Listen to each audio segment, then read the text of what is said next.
Hello, yeah, we're here and we're adding.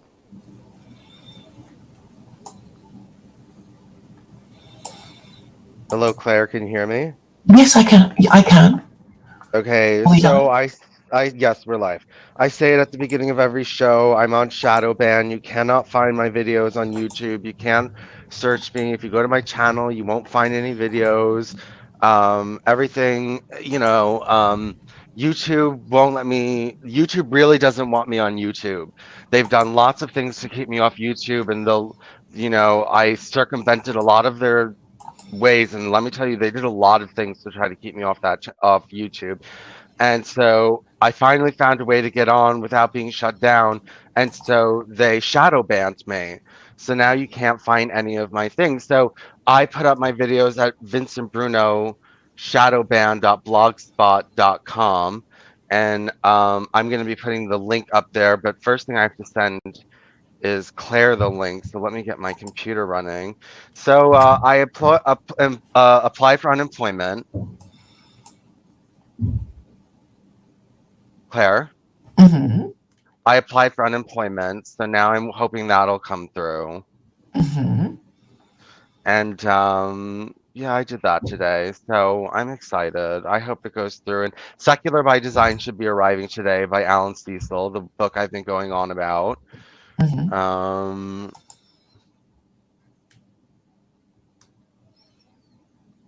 Um, yeah, the the book I've been talking about. I'm just finding the link to this so you can share it. Oh no, that's not how I I do it. found it. I found it because I got a notification that you'd gone live, so it's Oh, not you hard found to it. find without you Okay. doing it. Yeah. Can you send it to I'm me going to tag on you after sharing it on my timeline. Yes, that's what I'll do. okay. Okay, and then I'll put it up on Vincent Bruno shadowban.blogspot.com. Um Mm-hmm. so yeah, apply for unemployment and waiting for to see if that's gonna go through and hoping the book arrives today. But today's podcast, oh, you know what I do want to talk about? I was gonna say I the name of the podcast is No Agenda. Is this a No Agenda with Claire or No Agenda with Claire Cole? Um, Claire Khaw, you did spell my name correctly this time. Okay. Um, I know sometimes I don't put an E, right? Yeah, there is an E. I know, but sometimes I don't put it. I know. I I know. know. Um, um, what was I saying? What was I saying? You were Oh, that talking I had no shadow ban. agenda, but I really want to talk about how some way to monetize this. So, I mean, yeah, there's Patreon and stuff like that, but I don't, I could do that, but I do have a Patreon up on my Stop No Hide Law thing and on some other things that I have, and like nobody helps me. So, I think that there has to be something a little bit more creative than that. I mean, I guess you're saying I gotta apply, but what am I gonna show them that's not so radical over the top that they're not going to hire me as soon as they find out who I am. Okay, They're gonna be like, we can do a kind of sedate one, can't we? The respectable one. We can do that, right? Can't we? well, yes, yeah, but I would have to do it somewhere else so that if they go to the video, they don't steal the rest of my other videos. I mean, I would have to do it on some other kind of channel somewhere. Hmm. Well, that's all you have to do. I mean, they probably won't check. I mean, or okay, if you'll just have to start in another channel and yeah, make it all respectable and theological. Yeah. Okay. So so how do okay, so but who else can I invite there besides you? Because I don't think anyone else, I can't expect anyone else we talk to remain respectable for air radio. You know what I mean? Like, who else can I talk to besides you? Um, well, Josh is prepared to talk to you, Yes, and I'll he talk to Josh. sounds all right. I guess you just have to talk to, rabbis, maybe reform rabbis. They're quite tolerant, aren't they? They marry people with animals, and they What? marry. That's what Rabbi Mizrahi says, that these reform rabbis are terrible heretics, and they're prepared to be preside over a marriage of same-sex couples and people marrying their pets and things. You've heard of that, haven't you? People marrying their pets? I have heard of it happening, but I did not think it would be so far as a rabbi actually kind of um a rabbi actually kind of putting his blessing over it. Well, you can have a look. Are you in a position to do a search? Maybe Yes, you just find some information. give me a And second. I'm just putting I'm just putting it up on my I'm putting up the link on my Vincent Bruno shadow ban blog so that people can reach it. So now it's updated. Okay, yes, okay, wait. Let's look for rabbi marries human and pet. Human animal marriage, rabbi.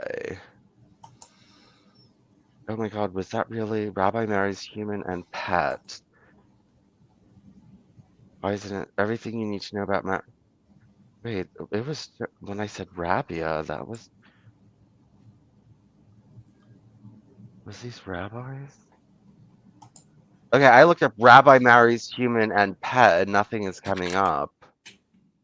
um, okay, I mean, this was something Rabbi Mizrahi was complaining about. He's an ultra-Orthodox rabbi, and he's just saying the Reform rabbis are terrible people, and they do all these disgusting things. And Okay, I'm sure there has been on the face of the planet a reform rabbi that's married a human and their pet, but I don't think it's like very common at all.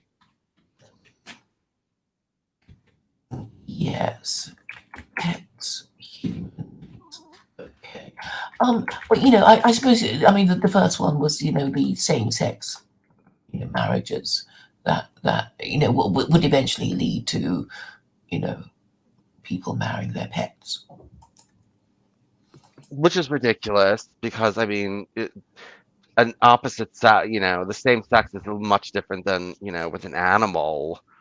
It's those are two very different things. You can't just lump those together. Like, oh, homosexuals is like having sex with animals. Like, no, it's not. There's consent going on and mutual understanding and things like that. I mean, there's a Wikipedia entry on human animal marriage, Yeah, I and, saw and, and, that. and questions saying, you know, is it legal to marry an animal or an inanimate object? Which is even worse, that you're marrying an inanimate object. Well, I think from a religious perspective, it's better to marry an inanimate object than an animal. Well, I mean, it's the whole point about marriage is that it is for legitimate children. I mean, that's why the religious folk are up in arms, saying you can't just give it like a toy to gay people play with, because it's not meant for them. They can't, um, well, they can't have children. Okay, so I'm Yes, going. stop saying If that, I Claire. I don't want to hear. Stop saying that gay people can't have children. That's the most retarded statement. Yes, we can, and we do. not with each Are you not? other, not with So each what? other. We can still get married. We can still get people pregnant and have our own individual children. It's not like gay people can't have kids. Yeah, but they're saying, gaily married gay couples cannot have children with each other. It will be, it'll be somebody else. It will, okay, the child will be biologically and genetically inheriting from one of its, well, its father or mother. Okay.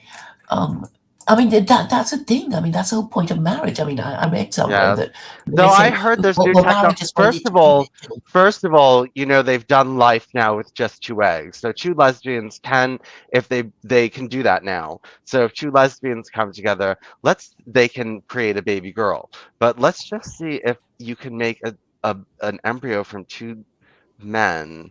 So can can two men each give their DNA to an egg? Let's see.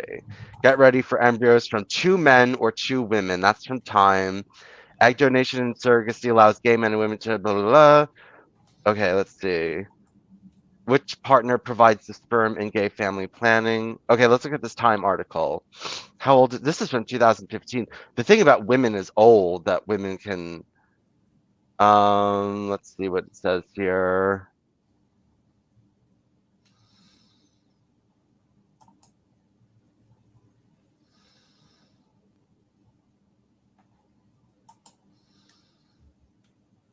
Okay, so research using primordial germ cells in mice has shown that these cells can be turned into eggs and sperm capable of forming pups, baby mice. Let's see what this is. Okay, so you could do it with your stem cells. So each man can take it from their stem cells. Okay, so basically, I mean, they've started research into how to do this, and there's promising results. I saw about two eggs coming together years ago. Hmm. Well, it's just not the It's the mainstream way of doing future. it. It's the future. It's the future. So yeah, well, each through technology, each gay man in the partnership will have a genetic relationship with the child. So, and maybe we can even start doing 3 and 4 and 5 way genetic relationships. Chimeras. Okay, that's a great idea. Make little chimera children so that 10 people can be the parent of one child. How's that, Claire? Well, it will be very confusing for the child. Of No, it won't. It'll be course, more it will. it'll just provide a more elaborate lifestyle. The life will be more Well, it'll elaborate. be abandoned by all 10 of its parents, I probably. doubt that. I doubt that, Jane. I mean, Claire. Hmm. What did you call me? Jane. Oh, who's Jane? Jane is a friend of mine, Oh, an is old friend of she? mine. She's no longer Okay. my friend. She's no longer my friend. Oh, right. So she has opposing views to you. Mm-mm. No, I don't know why. I just accidentally confused you with her for a second. She's nothing like Oh, you, but she's oh. not anything like you. So I don't know What? why I got confused. But um so there, now we have solution. Again, modern solutions, modern problems need modern solutions. Thank you for talking about this. I never thought of the chimera thing about making multiple parents for polyamory. And I really, I've been beating down on this, what's it called? Egg, not egg, saying that we should make artificial wombs so we can just start, gays can just breed babies without women. But this is also something I have to get into is that making sure the baby is of two men or of multiple men so that, we can have our make the that's really so now we have an argument against you through science. So you're saying, well, marriage is only for two people who can each contribute their DNA to the child. So now we're going to say through science, fuck you, so can we, and then we're going to do it, and then you're going to have no excuse, and then everyone's going Well, to the want to do problem it is because the that fashionable smart gays, whatever the gays do, everyone else wants to do because we're smart, we're better, we're cooler, we're more intelligent, more creative, just all around superior, so everyone follows us. yeah, but you're just not equipped to have children with each other. Yes, we are. Through science, we are. But it's experimental and probably, most probably, in fact, conclusively dysgenic. There's, excuse me, genetic engineering is not dysgenic. It's You not okay. Okay, the most Scientific breeding is not dysgenic. I mean, you can do all different kinds of things to the DNA to make the child really hyper perfection, and it's not dysgenic. What's dysgenic what's dysgenic is just random breeding of homosexuals that don't even take care of their bodies, that, that are, not bred for any particular reason. A lot of them are really low class and they breed a lot. And you're saying that it's better for low class cigarette smoking, alcohol drinking, fish women to breed than to breed babies in tanks and genetic engineering. And I don't think that's true. I think that No, science is we're the going to future. discourage. We're going to discourage random people from having random sex with each other. They have to at least agree to marry each other, be Yeah. married, and if anybody has children outside these conditions, they'll be treated as sex offenders. No, but what I'm saying is that's not going to eliminate the problem of the lower end of the spectrum Well, mating. okay, I think the whole idea of having, a larger group of lower class people is that, there's work that needs to be done. Yeah, I I know, but they mean, can drag. No, no, no, no. But in a civilization that's trying to advance, you can't have too many of them because when the in more intelligent and enlightened people and better people try to elevate the civilization a little bit higher, they're going to kind of like rebel against that. They're not going to really want that. You have to continuously raise the IQ and quality of the humans in the population if you're going to keep rising up civilizationally. Eventually you're going to reach a ceiling where everyone just can't go any further because they're not smart enough. It's just like that's the end of it.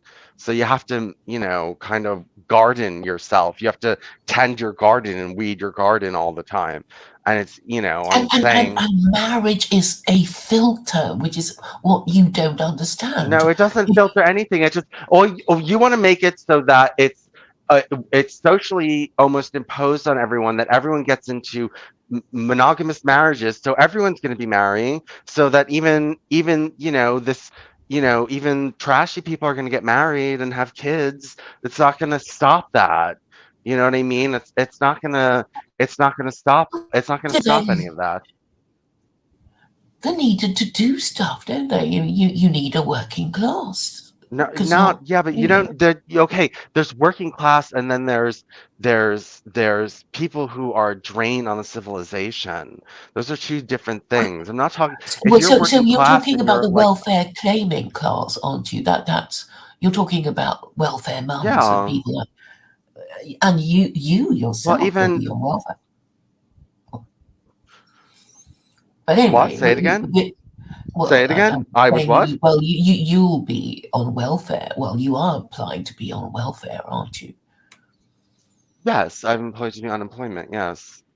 Okay, well, people could, easily fall into that situation. But what I'm trying to tell you is that obviously, you know, it would follow that there will be more lower class people than there are upper class people, right? I mean, that's just how things work. You would have, just a small group of elites who constitute your ruling classes, working out, how to rule the country. You won't be sort of having, well, all these peasants, scratching their heads about how to govern the country. Well, we don't want. We want. Well, look, you have to have. You want to constantly elevate the genetic quality of your population. You don't Your working classes, you want them to become smarter, better, stronger working classes. Working class Just fit doesn't for mean the you're purpose of it their doesn't mean you're station. stupid. Working class doesn't mean you're stupid. It just No, means I didn't think that at maybe you all. don't have a proclivity towards going to college or something like that. Maybe that's not where your intelligence lies, and you have intelligence in other areas, but you want them to be brighter and healthier and stronger than the population before. And it's very hard to run any kind of eugenics breeding program when you have a bunch of heterosexuals that all say, I want to make my own breeding decisions. I don't want to base this upon science. I want to base it upon my emotion. And if I go out one night and get drunk and fall in love with someone, and we don't notice each other's differences and we don't notice each other's mental illnesses until it's too late, and I fall in love and get pregnant, and that's how I want to breed.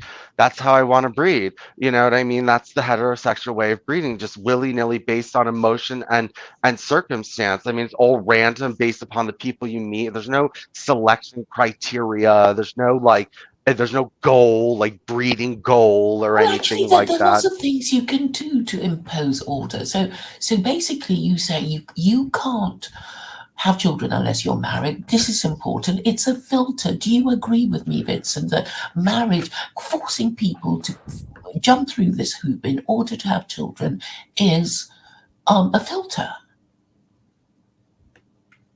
Not necessarily, no. Because if you make everybody do it, if you make everybody do No, it, I then just won't make everybody's everybody just, do it. But I mean, yeah, but obviously, if you, some people. yeah, you're making everyone do it because there's a punishment if you do it under secular I don't Quranism. propose to punish anybody. You propose to punish anyone who has illegitimate offspring. Well, yes, but I'm not forcing people to, you know, to marry. I thought that was what you're finding objectionable, being forced into a heterosexual marriage. Now, But what then I you find would be forced objectionable, to what do. I find objectionable is breeding the human race through the heterosexual method, which is just random breeding and not really a scientific guide to creating the human race. It's not. I mean, Look, and marriage it's not marriage is so not when going you to think fix marriage is not going to fix that. it's not going to fix what? Marriage is not going to fix random mating between heterosexuals based upon emotion and circumstances. It's not going to change that. Well, I mean, people know that marriage is a commitment and it shouldn't be entered into lightly, frivolously, and wantonly. I mean, this is in the Book of Common Prayer, telling people not to, think of marriage as a one night stand. And so usually people, check each other out. It's called courtship, isn't it? That's what it's Yes, called. but you're yes, but all I'm So that if there saying will be is a period of courtship, that you when will be introducing your intended to your parents and your friends, and they will have something to say about your intended. They'll say, "Oh, I really like him," or her, or "Ooh, maybe not." okay, Claire, here's my plan, and we can both live side by side. You take all the heterosexuals and you do it your way, and I'll take what I want and I'll do it my way, and then we'll see who comes out on top. How about that? Okay, so you need to find enough people, gay people, who say, "Yay! Well, I've always wanted to have a kid." That's all. I think we Shouldn't need these people? birthing pods. I think, look, that's why I keep stressing these birthing pods because, surrogacy is hard. I mean, I think that look, once it becomes easy and cheap to get a baby, then they'll start doing it just as much as heterosexuals will do. And I'm sorry, Claire, heterosexuals are going to come to our side. They're going to want the baby pods. Heterosexual women are going to want to stay Why would skinny and they? It's because they already want to stay so skinny and expensive. fit. It's already so expensive. It won't be expensive Bringing up a anymore. kid. Why would they? Technology will make it better. Technology will make it better, Claire, and make it less expensive. It's No, just but that will take a long startup period where people will be unsure about the thing, and things will go wrong, and people will think, well, no, I prefer to do it the natural way, which has God's blessing. The religious folk will say, well, that you, of all people, you are evil and you're trying to start something that will turn out to be very dangerous to humanity and destroy the human stock of America because it's so obviously dysgenic. And you obviously can't you can't dysgenic. prove it's not See, dysgenic. And yes, actually, I I want can. to. It's scientific human breeding for breeding outcomes of high quality human beings. How can that be dysgenic? How that's I'm look, this is what I'm saying. How, I'm saying who use defined no. This high is what I'm saying. quality? Use the techniques and technologies of animal breeding and do the same thing with humans. You wouldn't Nobody would be complaining if I said, "Oh, you know what? It's cheaper, easier, more scientific and better for everyone to breed our farm animals in artificial wombs, the sheep and the cows and the lambs," and everyone would be like, "Oh wow, what a genius idea. Great, great, great. Blah, blah, blah, blah, blah." And the cows and all the pigs and the mammals are all coming out really healthy and genetically better performing than the ones that went through the natural method and all that other kind of stuff. I'm saying apply this to human beings. It's not dysgenic. You're just crazy, Claire. You don't No, understand the meaning of let eugenics. me. I do. Okay, to be eugenic is to um, create circumstances where the desirable heritable traits are um, bred into the next generation. Yes. So we agree with the definition of eugenic, aren't we? Well, We are okay. agreed. I call it no. I say eugenics is the science of animal breeding applied to humans. So I just say that you can you can basically create all different kinds of humans if you use selective breeding and genetic technology. You can make basically what you want in a lot of yeah, you can make it's the science of animal breeding applied to human beings. That's how I define Yeah, yeah, eugenics. okay, but you're not going to be able to get a really clever kid when you and your wife are really stupid, or get a really tall kid when you and your wife are really short. Do you see what I mean? I mean, you can't inherit Okay, something but we from wouldn't be that your using parents don't even we would have. that's why we wouldn't use that kind of sperm and egg. We would use really high quality stuff, Claire. Well, okay, who is we?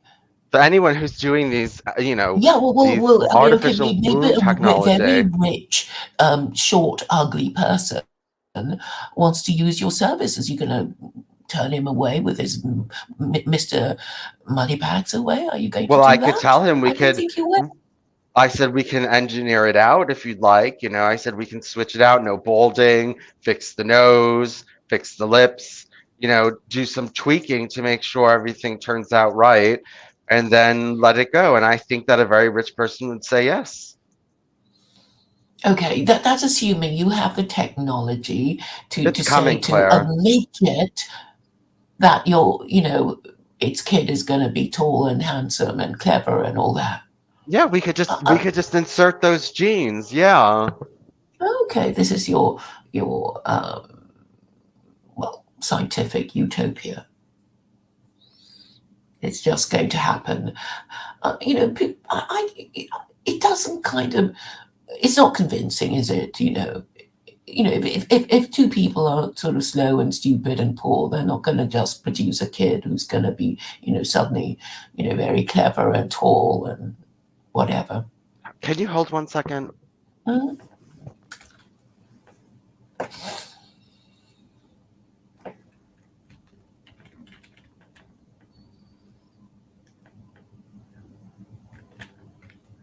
Yeah, my computer seems so slow down. Okay.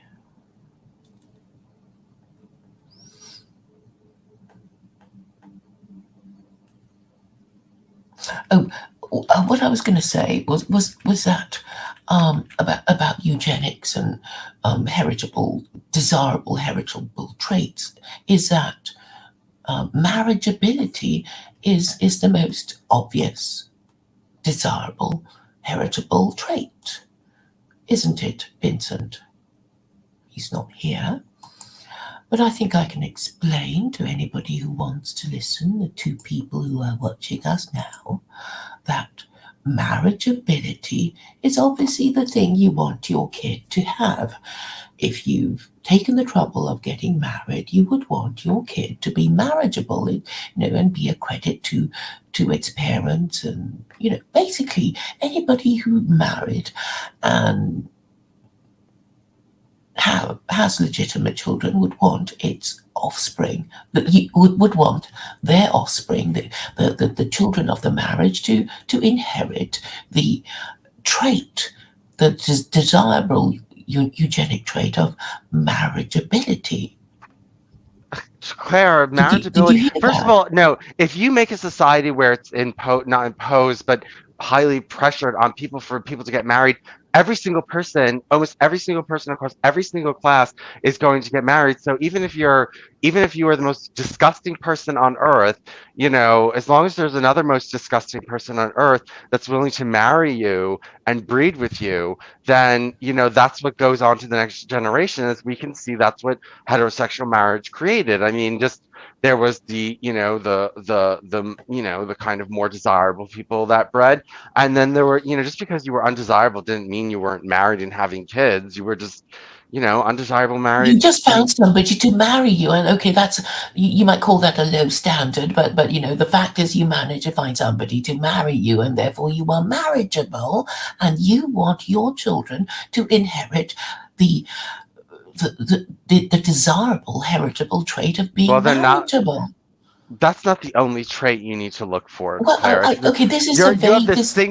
You have a single trait issue, like they were able to get married. That's a really low, low, low, No, low no, well, it's standard. not it's not that low when you think about how It fussy is men low. and women are. No, they're not. If they don't have a lot to offer, then they're going to have to deal with someone else who doesn't have a lot to offer too. They're just going to have to put up. Okay, well, obviously the lower orders would have to marry each other. I mean, nobody's expecting, the lower orders to be, casting their eyes upwards towards the aristocracy. But you understand my meaning that, if, but not everybody will marry.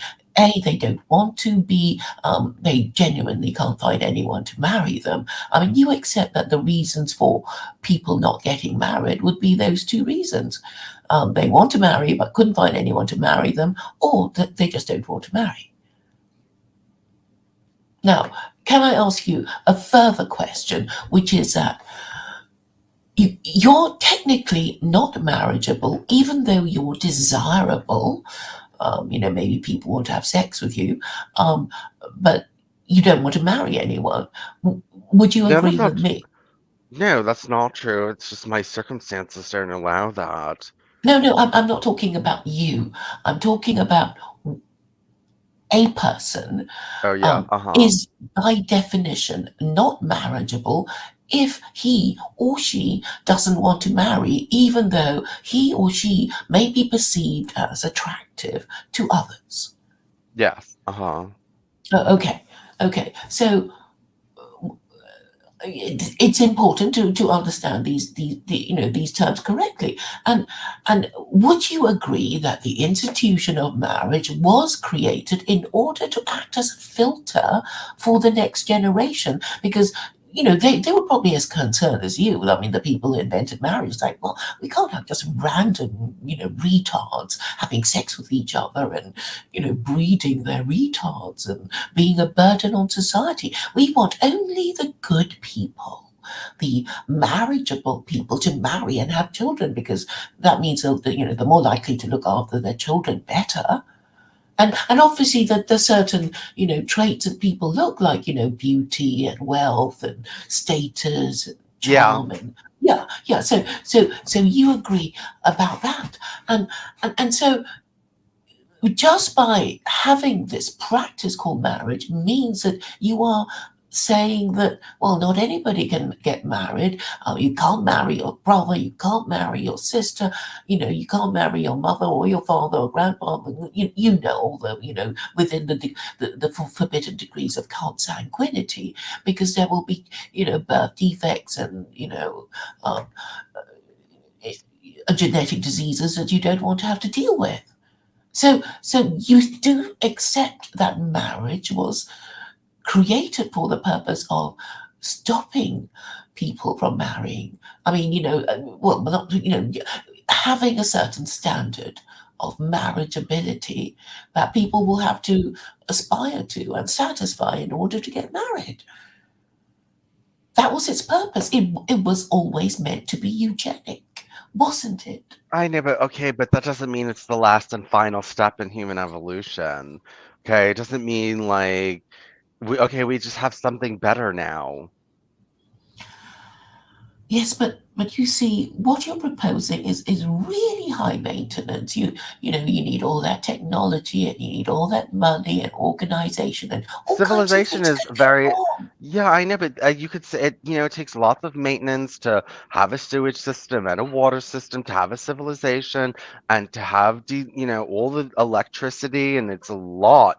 It's a lot to uphold, and it can all come crashing down at any minute, and it's very Yes, it's fragile. very fragile, so don't fuck with it, Okay, but Vince. You that's like don't saying fuck. so then get rid of electricity and indoor plumbing and everything because it's all like a fragile system. It's really fragile is all our supply lines, like capitalism with all like the shipping lines and as soon as one part of the sector went down, the whole large economy that wouldn't be happening if we all lived just on farms and subsistence farms. We wouldn't have to deal about supply chains collapsing and things like this. So, that your just thing is just to avoid civilization. And I'm saying no, No, I'm respecting civilization no, because you're not. You're just a Luddite. You don't want futurized technology too much. I no, mean, no, if no. this was if this was in 1900, you'd be saying, "Oh, nobody should have electricity in their house because it's going to do this to society. People are going to get lazy." They remember people No, I'm didn't not want the saying that phone. at all. Look, I think you know that there was a time when humans were, well, they were nomadic groups, right? And they were nomads, and nomads didn't have homes. They didn't settle down. They went from place to place, ate all the berries and whatever, and when it was all eaten up, they would go to another place. That was how they lived. And I'm sure then they didn't, bother too much about marriage because they were all just one group and they had to move on. And it was only after they settled down when they discovered farming, and you think, oh, instead of just, we can grow our own food, that would be great. And then they thought, oh, well, we've got to grow our own food. We need lots of labor. And therefore, we need to have children, and we need women to have children with, and women will only marry us if we have land, and obviously we're not going to marry women who can't have babies, because the whole point of marrying them is to have children to work on the farm. And this is a kind of thinking that made marriage popular and widespread because it was easy to see what it was about, you know just to sustain agriculture. And then after that came the city state, right? And the city state requires an even more sophisticated form of organization, in that supply lines. Yes, you're right. It's like, yes, there was a city of Athens, but it had to have its, fields and farmers. It couldn't just live as a city state with no, land to supply it with food. So, so that was another, um, obviously, a more advanced form of organization. But we also know that they were a bit gay, don't we? They sort of realized, like, oh, we have to marry women, so we will. But before we're old enough to marry women, before we have enough resources to marry women, we will make do with boys. And that was what they did, and that was pederasty. And it seems that it didn't really serve the Romans or the Greeks very well, because their civilizations collapsed. And when the good thing that Christianity did for Europeans was this enforced monogamy to make Europe, well, as stable as they could manage to be, in between all their wars. So they all lived in families and stuff. And this might explain the success of Western man, because all the other societies they maybe didn't practice um, monogamy. They had polygamy, and polygamy is more unstable, because if you practice polygamy, then you'll have a whole bunch of men who kind of know they'll never get married, and then they look at all, rapey. But all these things stop. Look. modern science makes all this not work. I mean, that's like say, like, the argument that, oh, well, we can't let people have sex before marriage because then they're going to have babies out of wedlock and it's going to be but now we have birth control. So that kind of takes, like, now, okay, well, now we have birth control, and if we have abortion, you can But they most haven't definitely. regulated the pill properly. And also, what No, have what I'm you to saying is say? it changes The sexual the cir behavior. no, it changes the circumstances. So now we don't have that. We don't need to worry about that anymore. So then what's the point of keeping anti-fornication laws in place So if we don't have to worry about what anymore. having babies when every time we have sex? Right, but um, the pill was invented in the 1970s, and this whole hoo-ha about Roe and Wade in America seems to suggest that there are all these stupid women who don't know how to use the pill because, I mean, they would have sex and outside wedlock, and they would get pregnant, and then they would demand an abortion, and this was too much for the conservatives, and they said it's got to stop. And then they have banned it in certain states in America, haven't they? So it hasn't really stopped the problem at all. It seems that the availability of the pill has actually increased the demand for abortion. So how do you explain that, Vincent? I don't know if that's true that the availability of the pill has increased the need for abortion. I don't know if that's true. And also, I mean, yeah, I'm for abortion in that maybe like you see these women who aren't married, so then, they're not marriageable at the time, like you said, who aren't married, then, maybe they are the type of women we don't want breeding, or you don't want breeding. And so you should support abortion because, unmarried women are lowering their birth rates.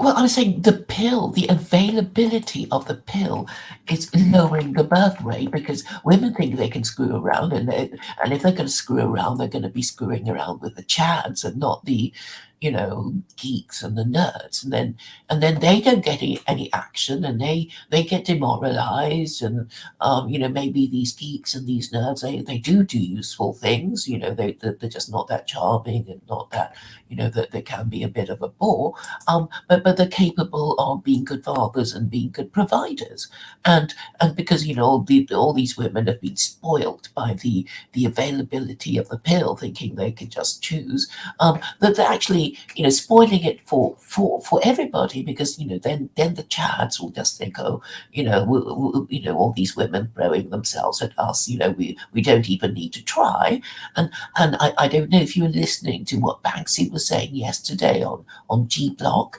but obviously he was getting a lot of female attention, and but it doesn't sound like he'll ever get married because if you had a daughter, you would keep her well away from him, wouldn't you?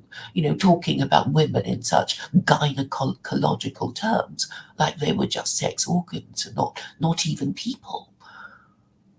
So he's not marriageable, although maybe on paper he is, Well, because the thing is that to find a way for, if women can take care of themselves, then maybe it would be better, now they have jobs and things like that.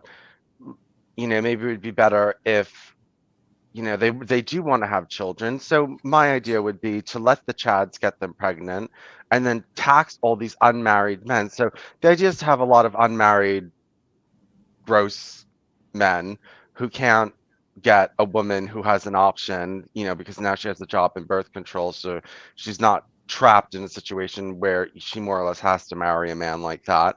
So just raise their taxes and supplement, the income of these mothers who have had sex with Chads and have Chad babies. well, that And doesn't sound very fair. You're taxing the men who don't even get any sex to pay yep, for the babies of the Chads. I yep. think well, I don't think it'll be popular. I don't think you'll be I don't able care to if it's sell it. popular. Well, as long as the women and the Chads are working together to make this happen, and the gays, then it's all fine. But I think there will be more, men who think, well, that doesn't sound like a good deal, and we're going to fight that, and then they'll organize themselves to fight you and Oh, your they can't organize evil, shit. mad schemes. They can't organize shit. Well, They yes, can't. that is another problem because, Well, and then the other thing in a generation will be solved because within one generation, all the babies will be from Chad men. And so the population will be a bit better. So then women will maybe not just go after one man, they'll go after all the men because, everyone's sexy and everyone's a Chad. Just give it a generation or two. Just right now, all the trash that's out there, all these men who can't get women, all these incels, need to be heavily taxed, for, put a bachelor tax in and, get the ladies pregnant by the Chads and use the tax money to pay for, you know, would the you have to kids. pay the bachelor tax? Would I have to pay the bachelor tax? Yes, I guess I would.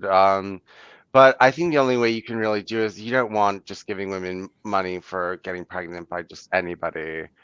So I think that, I don't know. I don't Yeah, think it's a there's bit any. complicated, isn't it, Vincent? It's very high maintenance Yes, and anything very complex advanced is and complicated. very Anything, fragile. My way yes, is simpler. Everybody understands the rules. yeah, it's the base low natural way, which nature is harsh and cruel and stupid.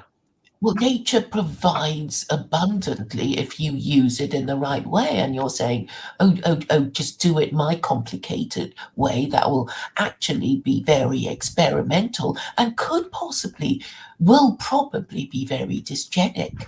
Claire, And also, no, not dysgenic. Can you stop? You have no right to use that word, that term, if you're just letting people breed willy-nilly, and anyone who no, wants to I'm breed not. with I'm anyone saying they can have do to it. jump through the hoop of marriage. Oh, And, I and, know, and, but do you and do you my really think saying that disgusting people? freaks all these Oh, people I out. know.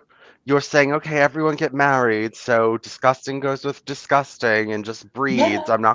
Yeah, I'm not going. That's not eugenic. Okay, Claire, It that's is. not you. It is because if it is agreed, and you earlier agreed that the whole point. Okay, the if you're a married parent and you have children, you a married parent would have children. You would want to think that your children are themselves marriageable. That's what you'd like to think. It's like, it'd be terrible. You went to the trouble of having all these children and none of them were marriageable. Nobody wants to marry your kids. That would be terrible. So you already have to accept that what the parent has, which was the ability to have children of a marriage, they want to be able to pass on to their offspring. And so that's why they're always, parents are always happy when their kid gets married, and a bit ashamed their kid doesn't get married, you know. But just imagine you had 10 kids that you married your wife and sired, and none of them were marriageable. Nobody wanted to marry them. You'd be very disappointed.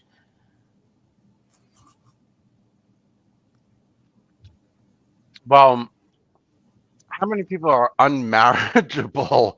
I mean, Lots of look, people. You were look, and a few days ago you were complaining about these alt-right women whom you said was disgusting, and then you talked about them, and then you realised that the men that they hoped to be having sex with was even more disgusting. And so you have a very, an increasing group of unmarriageable people. And what is causing that? no, no, but those creatures would breed with each other. I mean, if you just But you don't institute, want them to, do you? You would hate for these horrible women to be mating and having children by these horrible men. And you know that your society is just going to, collapse. Did you ever watch Idiocracy? You yes. should. You did. Oh, great. Because there's some really great sketches in it talking about feminism and people getting stupider and stupider. Shall we watch it? A few clips, or maybe Sure, not. yeah. Um, Yeah, sure. Sure. yeah, I'll look for it. Um, yes, so that was actually disgenic because I mean the story was basically this guy who went forward into the future, right? You know, he was from our age. He went forward in the future, and he thought, well, everybody's stupid. What's wrong? What happened?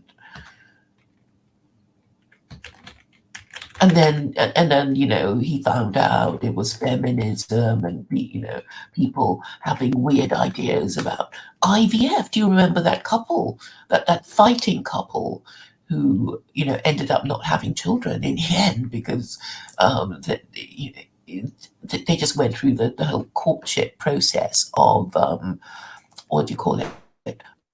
Well, the It was modern no, courtship things process. didn't Okay, I go found it. no things didn't go wrong because of feminine. That's not what he said.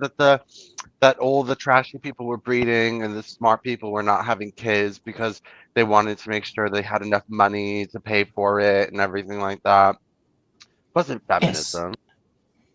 Well, it was really because, you know, because okay, if women didn't go to college and didn't go, you know, didn't work after they got married, they would just have to, well, stay married, wouldn't they?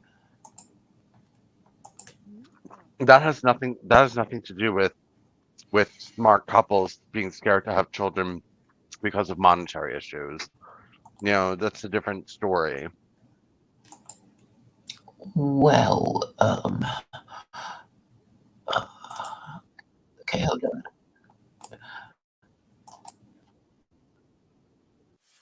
I'm still trying to get this thing to do it.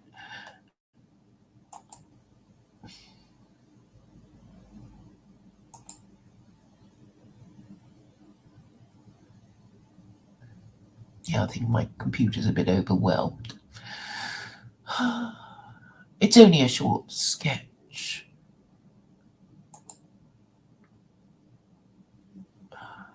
Okay, maybe You need to get a new computer. I know, I know, I know, I know. Um, I think it's just doing other things as well.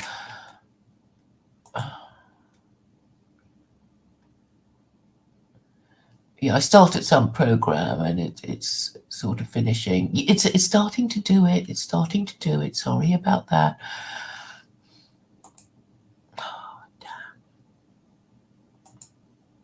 I'm closing a few more windows.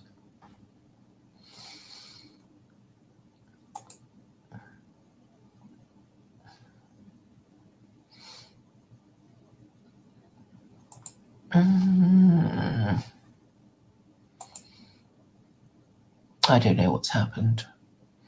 I guess we can still talk for a bit until I get the thing together. Sorry about All that. right. I hope so. Today is my first day of trying to get totally back on my fruit diet. Mm-hmm. And what are you eating now? Pineapple. I just finished. I just been. Yeah. What is this?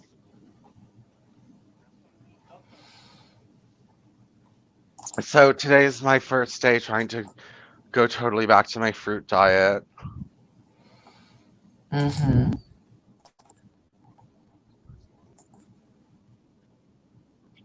Let's see how good I do. I really have to. I gained a lot of weight. I gained a lot of I don't weight. know why I can't do it. I've tried again. Are you still there? Yes, you are. Yes, you are. Can you hear me? Yes, I can. Oh, But for some um, reason the screen share thing isn't working. So I'm going to try again. where's my phone anyway? Oh, there it is.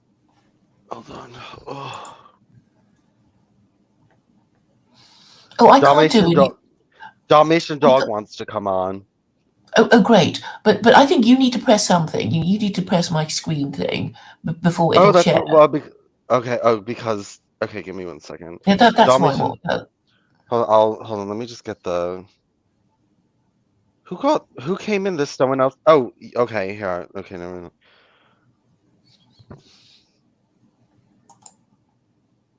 It should be there Okay. now. Yes, it is. It is. So I'm going to start it up. As the 21st century began, human evolution was at a turning point. Natural selection, the process by which the strongest, the smartest, the fastest reproduced in greater numbers than the rest, a process which had once favored the noblest traits of man, now began to favor different traits. Most science fiction of the day predicted a future that was more civilized and more intelligent. But as time went on, things seemed to be heading in the opposite direction, a dumbing down. How did this happen? Evolution does not necessarily reward intelligence. With no naturalists to thin the herd, it began to simply reward those who reproduced the most and left the intelligent to become an endangered species. Having kids is such an important decision. We're just waiting for the right time. It's not something you want to rush into, obviously. No way. Oh, shit, I'm pregnant again! I got too many damn kids. Thought you was on the pill or some shit. Hell no! Must have been thinking of Brittany. Brittany! No, you can't! There's no way we could have a child now. Not with the market the way it is, no. No, that just wouldn't make any sense. Come on over here, bitch! He don't care about you! Yeah, well, there must be something he likes over here. You mean nothing to me, baby? It wasn't me! It wasn't me! Well, we finally decided to have children, and I'm not pointing fingers, but it's not going well. And this is helping. I'm just saying that before I have in vitro, maybe you should be willing to... It's always me, right? Well, it's not my sperm count. Yeah! I'm gonna fuck all y'all! That's my boy! Cleavon is lucky to be alive. He attempted to jump a jet ski from a lake into a swimming pool and impaled his crotch on an iron gate. But thanks to recent advances in stem cell research and the fine work of Doctors Krinsky and Altschuler, Cleavon should regain full reproductive function. Get your hands off my junk! Unfortunately, Trevor passed away from a heart attack while masturbating to produce sperm for artificial insemination. But I have some eggs frozen, so just as soon as the right guy comes along... And so it went for generations, although few, if any, seemed to notice. At the dawn of the 21st century, the Army began a top-secret experiment. Meet Joe Bowers, our first subject for the human hibernation experiment. As you know, this is highly classified. However, if successful, we believe humans can be stored indefinitely. However, the trial run was prone to human error. See you in a year. And Joe slept slightly longer than expected. Half a millennium, to be exact. From Mike Judge, creator of Office Space and Beavis and Butthead. Oh my God! If you were the smartest person in the world, This goes in your mouth. This one goes in your butt. Hang on a second. This one goes in your mouth. and were stuck with the dumbest people in history, If you have one bucket that holds 2 gallons and another bucket that holds 5 gallons, how many buckets do you have? 2? What would you do? Excuse me, I'm actually supposed to be getting out of prison. You're in the wrong line. I'm the smartest guy in the world? Says who? The IQ test you took in prison. You got the highest score in history. Even smarter than President Camacho. Ladies and gentlemen, the President of America! In the year 2505, we got this guy. He's gonna fix everything. So you smart, huh? The ordinary will be considered extraordinary. I thought your head would be bigger. Idiocracy. For the smartest guy in the world, you're pretty dumb sometimes.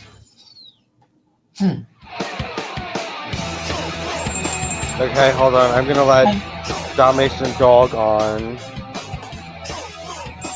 Hold on. So he's just coming on here to. He's just coming on here to cause problems.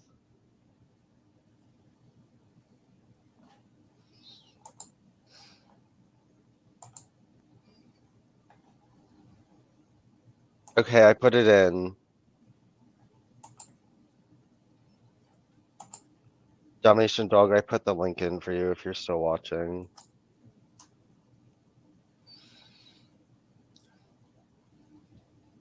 I wish, YouTube used to have it like you could message each other on YouTube a long time ago. And yeah, you could send each other messages. And I wish we could just message each other this link rather than dumping it in the general chat. Yes, yes. It's a shame. I mean, there were all sorts of functionalities that are now gone.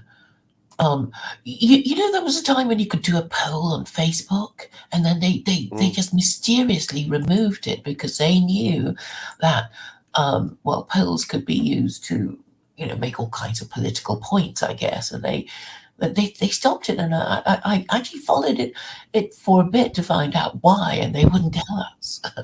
And I think it was a run up to the 2016 election. I think that was the reason.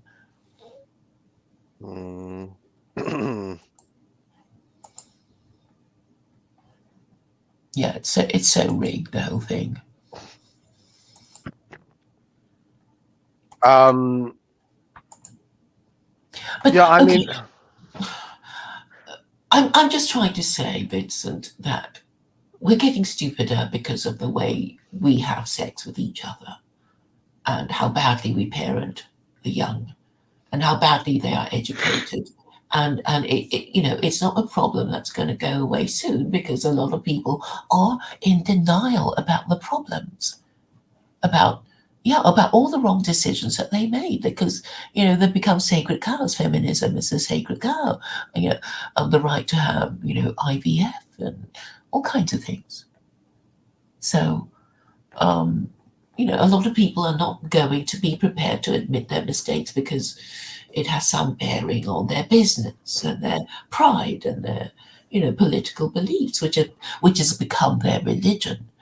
Because the problem of people not having a religion that believes in God is that you can actually you can't really reason with them, because if everybody just believes in their own sets of it's like, I believe that it's good to do this and bad to do the other thing, and nobody really follows their system of belief. People will just become very hard to deal with, because what they do is basically they worship their own opinions, and they'll tell any lie, to pretend that they weren't wrong, and you can't change their mind by reasoning with them, because they'll always find some, oh, it's only you and God doesn't exist, and you can't make me, I don't want to, I don't like it. And yeah, just stop the old way of doing things and just embrace technology and futurism, and do it the brand new clean way. Let the old heterosexuals do it their way for a while we kind of like slowly bring in the new race, so you people will have some purpose still for a while. We're not saying just replace every heterosexual with birthing pods and stuff right away, but there'll be a period of time while both things are going on simultaneously, and then the one that's doing it better is going to win out, and it's going to be us. well, do you remember how angry melanated goddess on the G Block stream got when Yes. when the men were talking about not needing women? They was like, oh, so you're going to be not using women, exterminating women, and that sort of thing. And Banksy was saying, oh, they're so annoying, I only want to have sex with them, and they want to talk, and they want to be satisfied afterwards. Who wants that?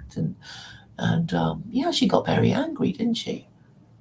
Yeah, no, I know. Well, yeah, she was one of these type of heterosexual women that wants to force it to stay the natural way and doesn't even want it to be an option for anyone to do anything else. She knows very well as soon as the option comes in, yes, then her way of doing things and her role in reproduction would become obsolete. The point is for women to only be really used for their eggs. So, you get, the eggs and and that's about it. And yeah, so as that point, yes, women should lose their monopoly over the chamber.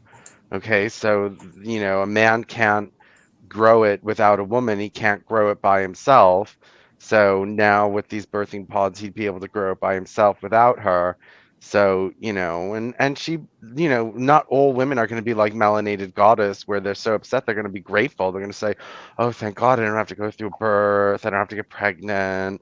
I don't have to worry about any of that." And, they Well, just I don't have don't think to. there were any women, saying, we'd like that, because I think a lot of women just sort of know that, that they're going to be made redundant, and they're not, looking forward to No, it. please. It's a technological advance they're going to reach for. As soon as women see that they can have their children without being pregnant for 9 months, they're going to start using it. They're not going to be like, "Oh, I have this principle where I'm a woman and I don't want my kind to become obsolete, so I'm just going to sit here getting pregnant when I don't really need to."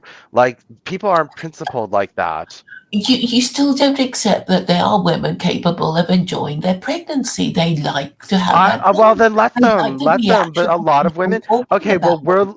we're looking for the women who don't enjoy being pregnant because you know what, like, I think that type of woman is smarter. I think a smart, intelligent woman who's ambitious and has a lot to offer the world. Yeah, she doesn't But want to she be might stuck at be a home very pregnant. bad mother. Well, I think that she would be a very bad mother, and she's only a very bad mother if she was like forced into a traditional housewife type of lifestyle and she became miserable and then she would just abuse the child because she hated her life, she hated her husband, she hated her position. But if she's allowed to be an uppity woman with a career and still have a baby that she got out of an incubator, then great. You know what I mean? Then But you she probably. have very little connection to the thing. Women need to feel it kicking inside their tummy, and Oh you know, God, Claire, you and they have to say, romanticize. "Hey, you feel it kick," and blah blah, and You're they kind of. romanticizing. No, I'm not romanticizing it. People do that sort of thing. That's how a couple bond. And you're okay, Vincent. If you could do that, if it were possible for you to get pregnant in the natural way, would you kind of like the bump and the No, kicking ugh, into your tummy and no, your delighted husband, thinking you're so clever for having the baby in your tummy and the bump? no, no. Can you hold on one second? I just need to do something. Hold on one second. Hold I on. don't. I just don't think Vincent understands the whole process. He doesn't understand the emotional aspects of pregnancy. It just assumes all women would hate being pregnant, but a lot of women, a lot of women just enjoy their pregnancy. They want to talk about their baby and, I don't want that kind. daydream about I, it. I want to find the ones that are just like too smart and have too much they want to do with their life, and they don't want to sit there and have to deal with that. And because I think that'll just breed like a brighter, smarter race than mommy wants to But stay. nobody would want, no man would want to breed with that sort of woman. Gay It's man like, would. oh, I Gay don't man even would. like you. A gay man What? would. A gay man would. A gay man would want like a scientist mother for his child. He's not going to want some, you know, Yeah, some. but okay. Supposing you see the scientist mother, and you say, and you want her eggs, Yes. and well, she might think, well, actually, I don't want the sperm of a gay man. I want the sperm of a straight man who Well, earns more than me. but there's going to be enough. There's going to be enough scientist women out there who, if gay men approach them and say, "May we buy your eggs?" they'll say, "Yeah, sure, of course." Really? Of I course. think they'll be insulted. It's like, well, what am I, a hen? Women do it right now with surrogacy and everything. Yeah, but okay, maybe a peasant woman in India might do it, but a Western woman with a career and a degree is not going to say, "Ooh, I'm going to." Sell my eggs? Yes, she would. Well, what's a going rate? I don't know. I mean, I don't know. They could pay her whatever, they need. But what women could do is in this position, they can say, well, let me show the world how smart and bright or athletic or musically talented I am. Let me show the whole world, and then let all the men come pursuing me for my eggs, and I'll get best price. Well, they won't. I mean, men won't be doing that sort of thing. That all men ideally, want to have sex with a woman who is capable of bearing their children the natural way. That's what they prefer too. And most women wouldn't mind being pregnant if they love their husband. I think you're being They so would just want the experience of it anyway. I think you're being so insistent that this won't work because you know very well once the technology comes out, people are going to use it. I mean, you're betting on the fact that this technology is coming out and people are just going to be like, oh, we don't want this technology. When has that ever happened in society? When has a new technology that came out that made people's lives easier, have people rejected it? Well, we've all heard of the Luddites. Yeah, well, they never win out. Only because the British government was so ruthless and executed them. Well, no, the Luddites never win. There's always Luddites in society that don't want technological advancement, but they never win. Well, I suppose in the end they thought, oh, we are benefiting from the new technology, but so we were wrong to fear and hate it. And although we don't have our old jobs, the new jobs have been produced for us, that kind of idea.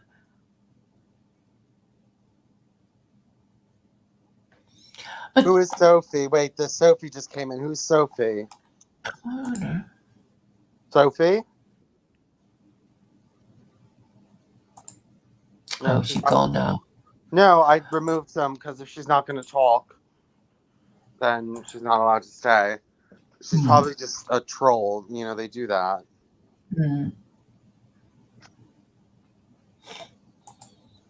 Sophie, I mean, I don't know why you wouldn't talk when I let you on.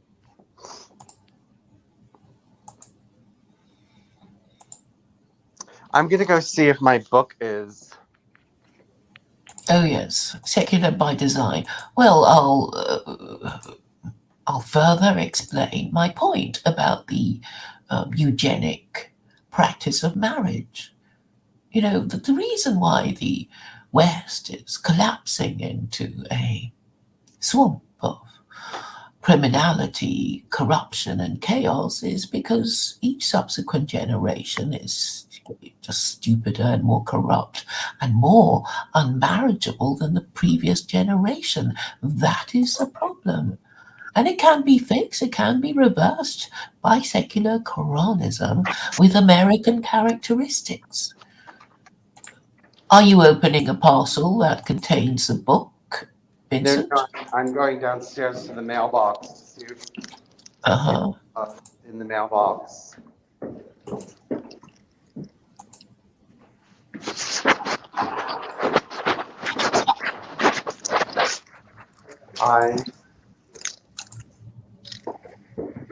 Oh, it's snowing now.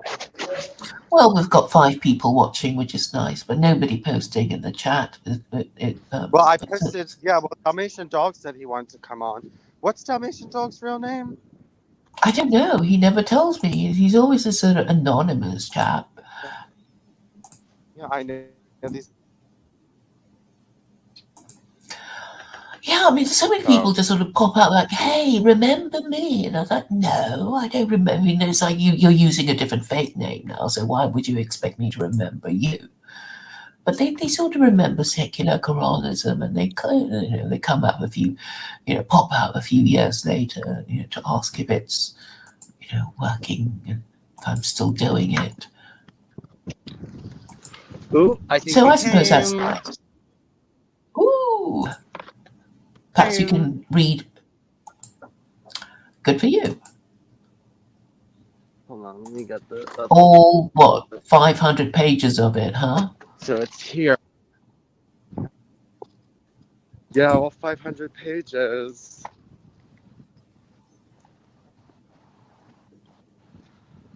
Oh, it's cold. Okay, so Sophie says All she's 500.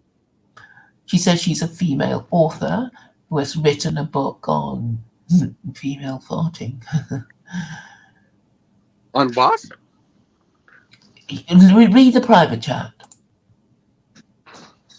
Oh, let me see. Hold on.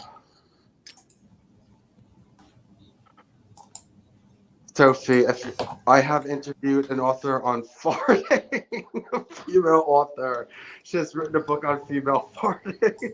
No, I have interviewed a female author who has written a book on female farting. I would like to play an excerpt of the interview.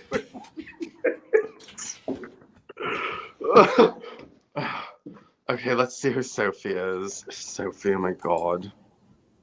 Okay, Sophie, go ahead. We are going to talk about Girls Love to Fart. Well, this is one of the books Alice Clover has written on the top, and it's actually based on quite a serious matter that we need to discuss more, so that's why. So thank you so much for joining me, Alice. Hello, thank you for having me. Your appreciation that you're full. But for me, I didn't grow up with that at all. It was very non-etiquette to burp or fart out loud. Very embarrassing, actually. So maybe I need to work a little bit on my attitude towards this. Yeah, I mean, to be honest, I've not always been comfortable with burping. Farting is something I've not really been that bothered about, but burping, I've struggled with myself, which is partly why I've written Girls Love to Burp, because I want to normalize that too. So Girls Like to Fart, that's the most popular title, is it? Girls Love to Fart is the most popular one, yeah. It really took off, and I was amazed at how well received it was, because some of the initial reviews, when I asked,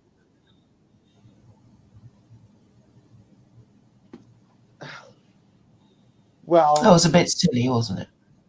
Well, I mean, he did it because of, I'm making fun of these, basically what I'm saying. I don't care that these girls are talking about smelling farts on Facebook, these trad thought girls. Like, well, first of all, I don't like that they, pretend to be all like, the cultural saviors, like of the white race, like, we're traditional and all this other kind of stuff, and then they're posting about burping and farting and queefing, and they don't post anything like serious or anything like that, So, I'm trying to say, in my Noahide evangelism, I'm trying to say, well, find a nice Noahide girl, because they're a lot more feminine and are not going to be posting about stuff like that. You won't be able to find one. You won't be able to get, and if you do, you won't be able to, get her to appear on your channel. Just go into a Noahide chat group and find one. What? Just go into a Noahide chat group and find one. Okay, I know I'm in a Noahide Facebook group. Well, join like 20 of them. And no, I'm saying if you're an alt-right male that wants to find a good wife, go into all the Noahide chat room groups and find a girl. I suppose it's mostly really boring and really stupid, and it's mostly men. Claire, I don't think secular Quranism is all that exhilarating either. Well, I was very heartened yesterday by how many people sort of, understood my idea without labouring the point and were correcting common misconceptions about secular Quranism. So I was, very gratified and very pleased yesterday. And I think, people are taking an interest. It's a sort of it's very slow burn. But, I've given them all these years to come up with something better, and they literally can't. So I guess they're kind of, slowly creeping back to ask, their predictable questions. But I think they're getting it, that there isn't anything better. And it kind of makes sense because it was all about, when America was great, well, there were more married couples having children and whom they disciplined, and they can make a few connections, historic and social, and work out what the problem was. And even though they don't quite like my solution, they sort of see it as, well, as making sense anyway. So, did you say you would become a secular Quranist? You said something very interesting the other day. You said you would. I said that. I said that I would use secular Quranism now because I would hope. So secular Quranism is secular, and secular Noahidism is secular, and I would hope that what would happen is people would become secular Quranists, but then they would see the Quran is not strict enough. So instead of staying not strict enough and adding religion, they would just keep no religion and just add the other two laws. They would just add no idolatry, no blasphemy to secular Quranism. So, to make it really hardline. Mm-hmm. But I would say do that instead of becoming Muslims. Don't take religion.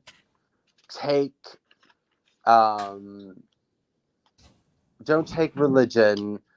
Take another additional two laws, and that's it. So I think it's easier to jump from secular Quranism to secular Noahidism than it is to jump from secular Quranism to Islam. Mm-hmm. Yes.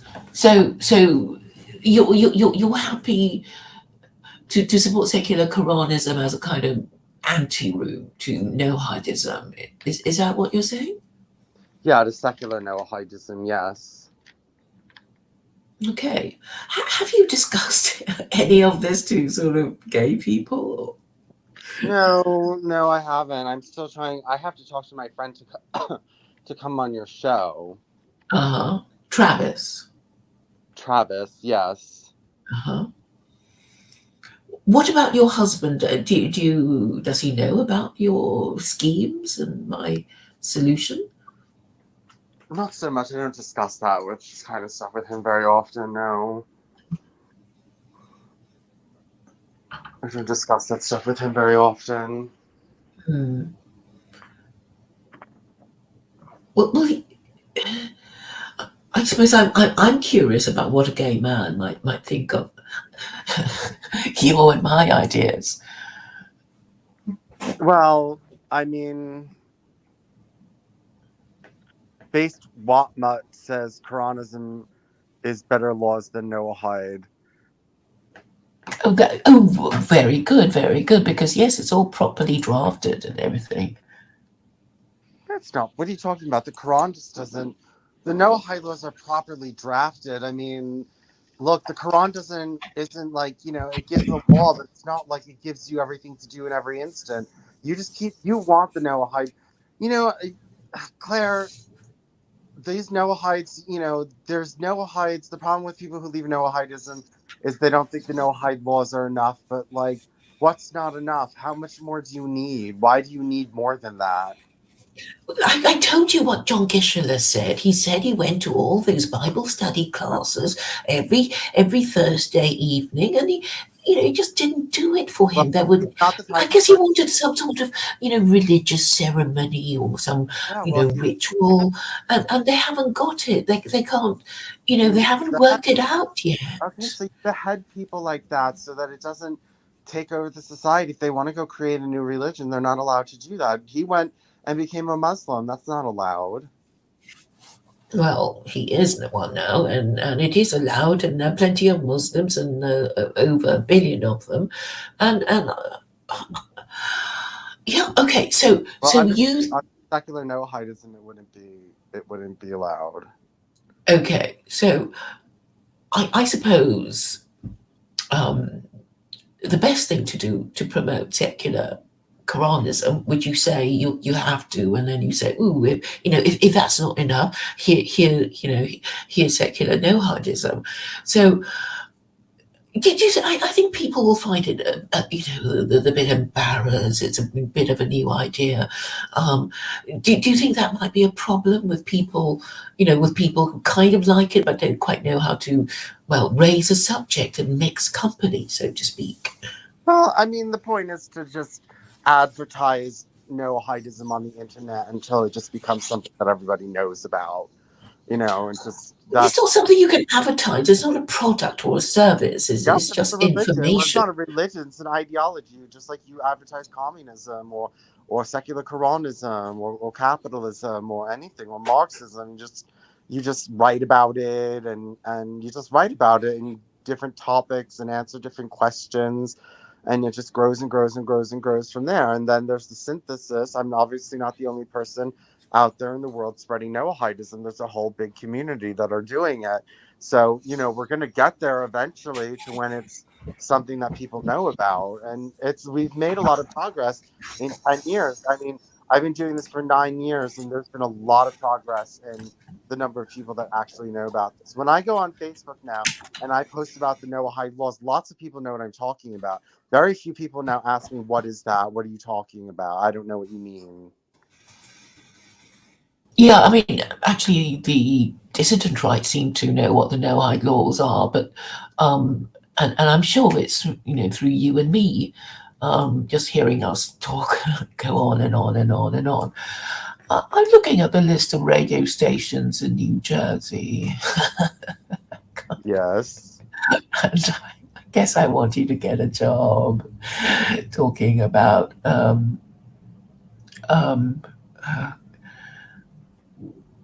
I don't know. That's why do you all have all these sort of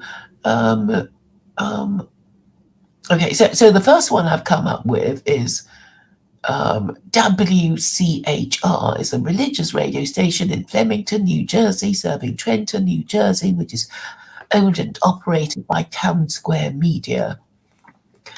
So I mean, I was just wondering how you could what's the word? Sell yourself. Okay, do you know anything about running a radio station? I guess they just want people listening in, right? And so you say, I'm a gay man, and I've got this idea, and I've got this streaming partner who's got a competing idea, and we just talk about all the religions. And, when people seem interested because they think it might be a solution to their political problems. Is that right so far? 1 second.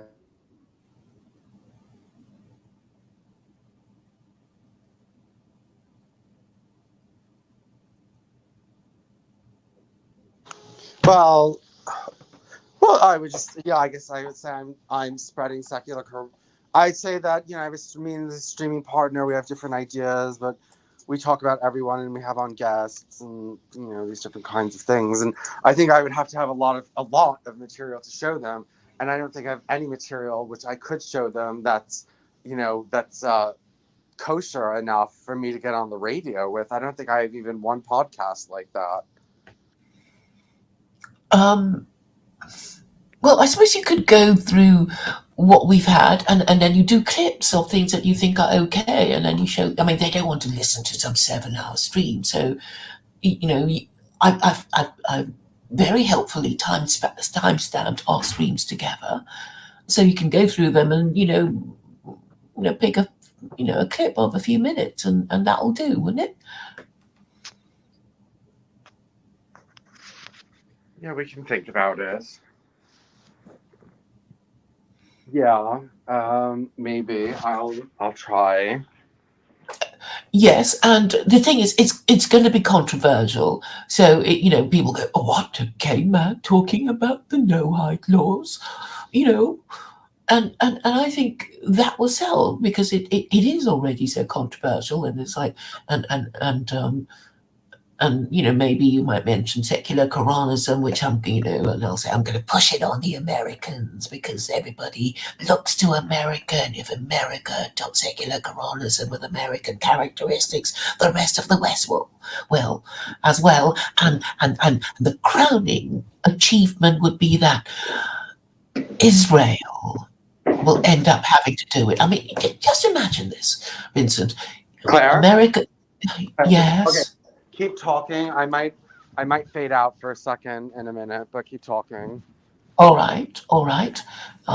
So, warming to her theme, she continues. So, if America adopts secular Quranism with American characteristics, then the rest of the West, who are the vassal states of America, will follow suit.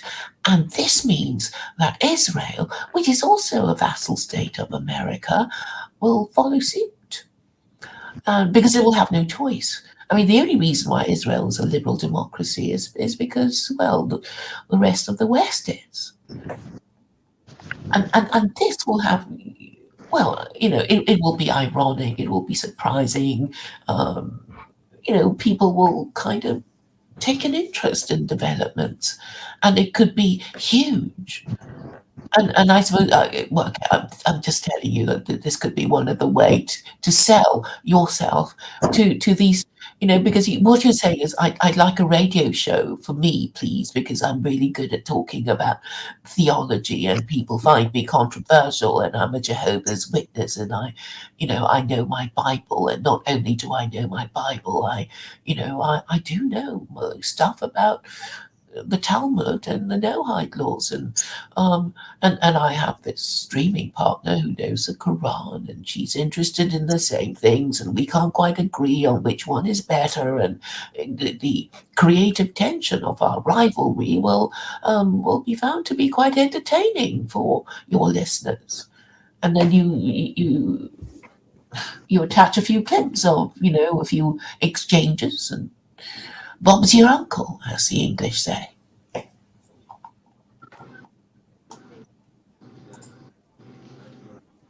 I'll read the chat now.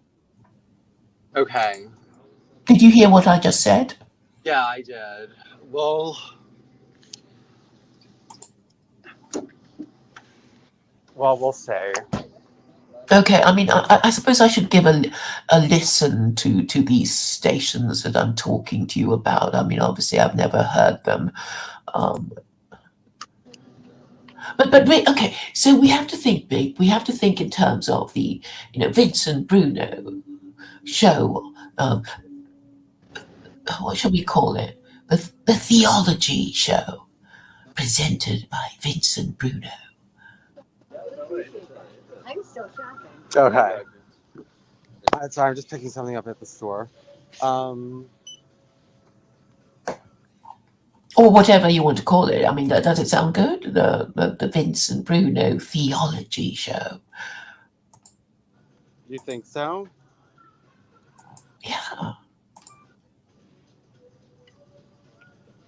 Because I mean that's broad enough. You're not just doing Christians. Because theology. It's like, well, I mean, people will think it's Christian, but have a degree in theology or anything. You don't need to. Okay, I've spoken to people with degrees in theology. I can run circles around them. They don't really know anything. The ones who've done it are Christian, and that's really boring. And I'm going to lose you again in a second. Okay. I easily win arguments against Christians because they can't argue, and the reason why they can't argue is because previously they didn't need to. They just. All they needed to do was to remember their catechesis. Do you know what a catechesis is, Vincent? No, what is it? It's basically what the Catholics learn. So it's a kind of response. Somebody asks you a question, and you just know it off by heart, right? So you don't hesitate, and you just reel it off, and you sound confident. You know what you're talking about, and if they ask again, you just repeat the same thing, and then eventually it'll give up and go away. So that is what the Catholic catechesis is all about. So it says religious instruction given with a catechism in preparation for Christian baptism or confirmation. So yeah, so you kind of need to know. I don't know. Let me. I'll just go to the Wikipedia entry. But I think you get the idea that so you give the standard answer as a Catholic. I think it's the Catholics who go for it in a big way. So that to have this sort of standard answer that you get from every Catholic, and this sort of unity of singing from the same hymn sheet, so to speak. So for psychological protection, you get they learn their catechesis, and then they get confirmed, and they feel more qualified and all that.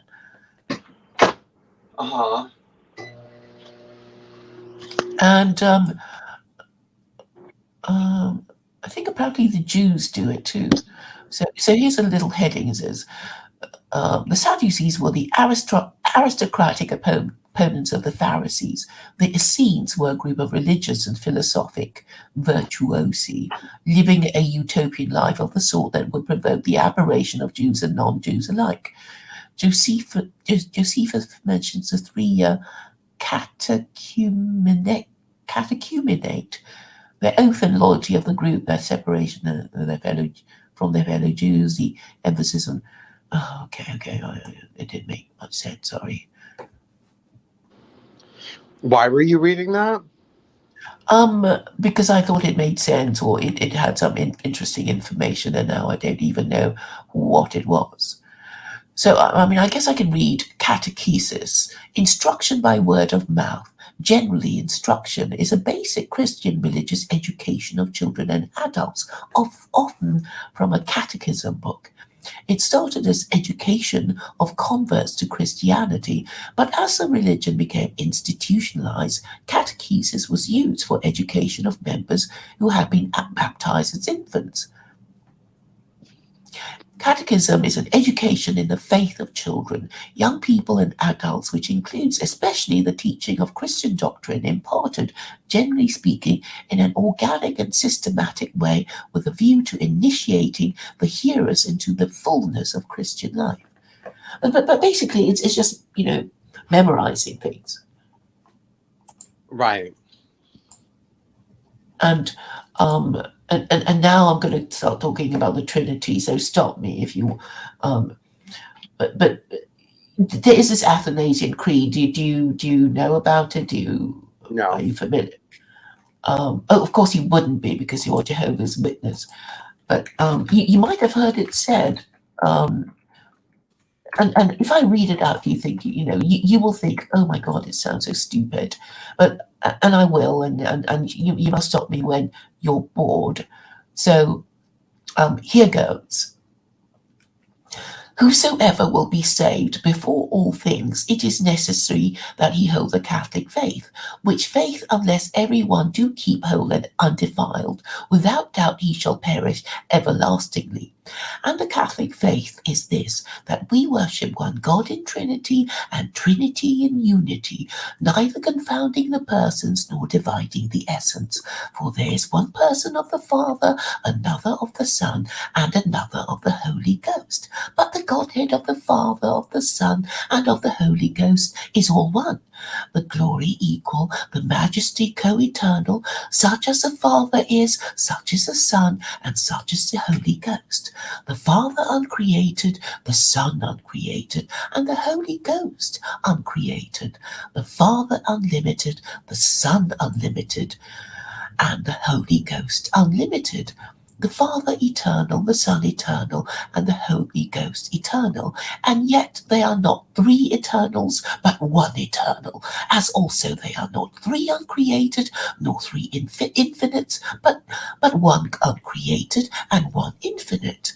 So likewise the Father is almighty, the Son almighty, the Holy Ghost almighty, and yet they are not three almighties, but one almighty. So the Father is God, the Son is God, God, and the Holy Ghost is God, and yet they are not three gods, but one God. So likewise the Father is Lord, the Son Lord, and the Holy Ghost Lord, and yet not three Lords, but one Lord. For like as we are compelled by the Christian verity to acknowledge every person by himself to be God and Lord, so are we forbidden by the Catholic religion to say there are three gods or three lords. The Father is made of none, neither created nor begotten. The Son is the Father alone, not made nor created, but begotten. The Holy Ghost is of the Father and of the Son, neither made nor created nor begotten, but proceeding.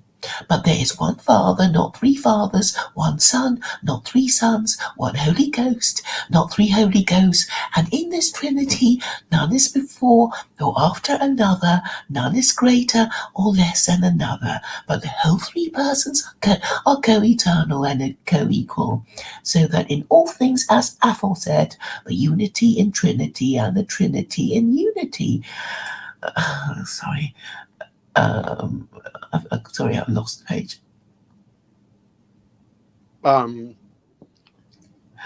Is to be worshipped.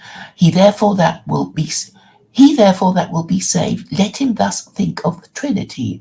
Furthermore, it is necessary to everlasting salvation that he also believe faithfully the incarnation of our Lord Jesus Christ. For the right faith is that we believe and confess that our Lord Jesus Christ, the Son of God, is God and man, God of the substance of the Father, begotten before the worlds, and man of the substance of his mother, born in the world, perfect God and perfect man, of a reasonable soul and human flesh subsisting, equal to the Father as touching his Godhead, and inferior to the Father as touching his manhood, who although he is God and man, yet he is not two, but one Christ, one not by conversion of the Godhead into flesh, but by assumption of the manhood into God, one altogether, not by confusion of substance, but by unity of person. For as the reasonable God and flesh is one man, so God and man is one Christ, who suffered for our salvation, descended into hell, rose again the third day from the dead. He ascended into heaven. He sitteth on the right hand of God, the Almighty, from whence he will come to judge the living and the dead. At whose coming all men will rise again with their bodies, and shall give account for their own works, and they that have done good shall go into life everlasting, and they have done evil into everlasting fire. This is the Catholic faith which, except a man fully and truly firmly believe, he cannot be saved. The end. Yeah, I mean, they're just trying, it didn't really make sense what he was saying. And if you don't believe it, you're in big trouble. Yep. Because, I mean, that's the only thing, but, you just say all that, when you're asked what the Trinity is. Because they call it the Athanasian Creed because it was composed by Bishop Athanasius.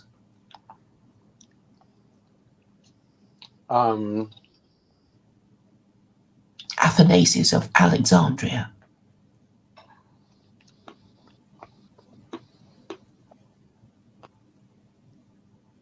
Yeah, well, when was that written? Let me see. It would have been in the 4th century. Okay, let me. I'll just read the first paragraph of Wikipedia. The Athanasian Creed, also called the Pseudo-Athanasian Creed, which is both its Latin name and its opening words, meaning whosoever wishes, is a Christian statement of belief focused on Trinitarian doctrine and Christology. Used by Christian churches since the early 6th century, it was the first creed to explicitly state the equality of the three hypostases of the Trinity. It differs from the Nicene Constantinopolitan Creed and the Apostles' Creed, and that includes anathemas condemning those who disagree with its statements. Yeah, anyway, 6th century. Complicated, isn't it? What? It's complicated. It reminds me of what did Shakespeare said. How does it go? When first we practice to deceive. Sorry. It's actually quite a good quote. Practice to deceive.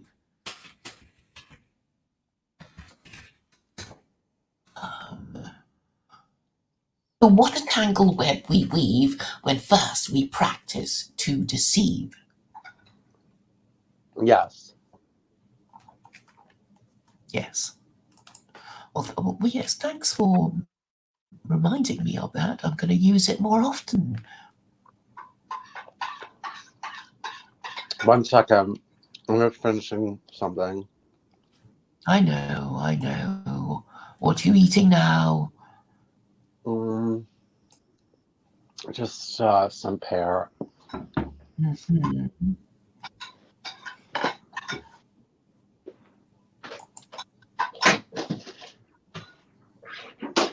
Well, apparently it's not Scott. Sorry, some people say it's not actually Shakespeare, but Walter Scott.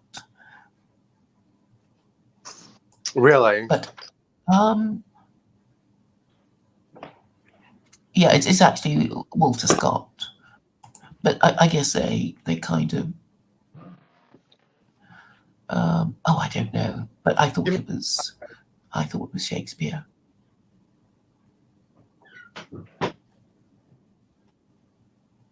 Sorry, it is Walter Scott, it says here. So I got it wrong.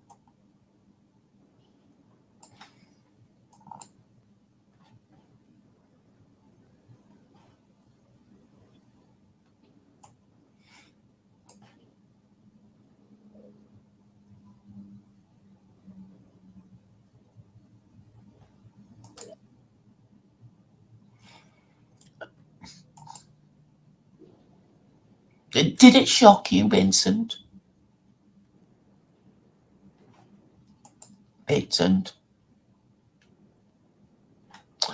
Oh, is there anybody to chat, to talk to, as I seem to be on my own again?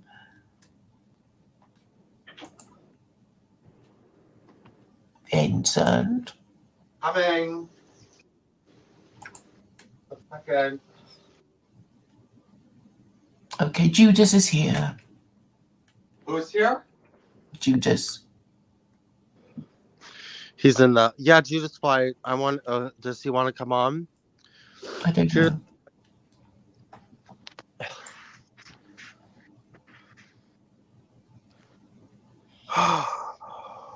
I'm never gonna lose weight.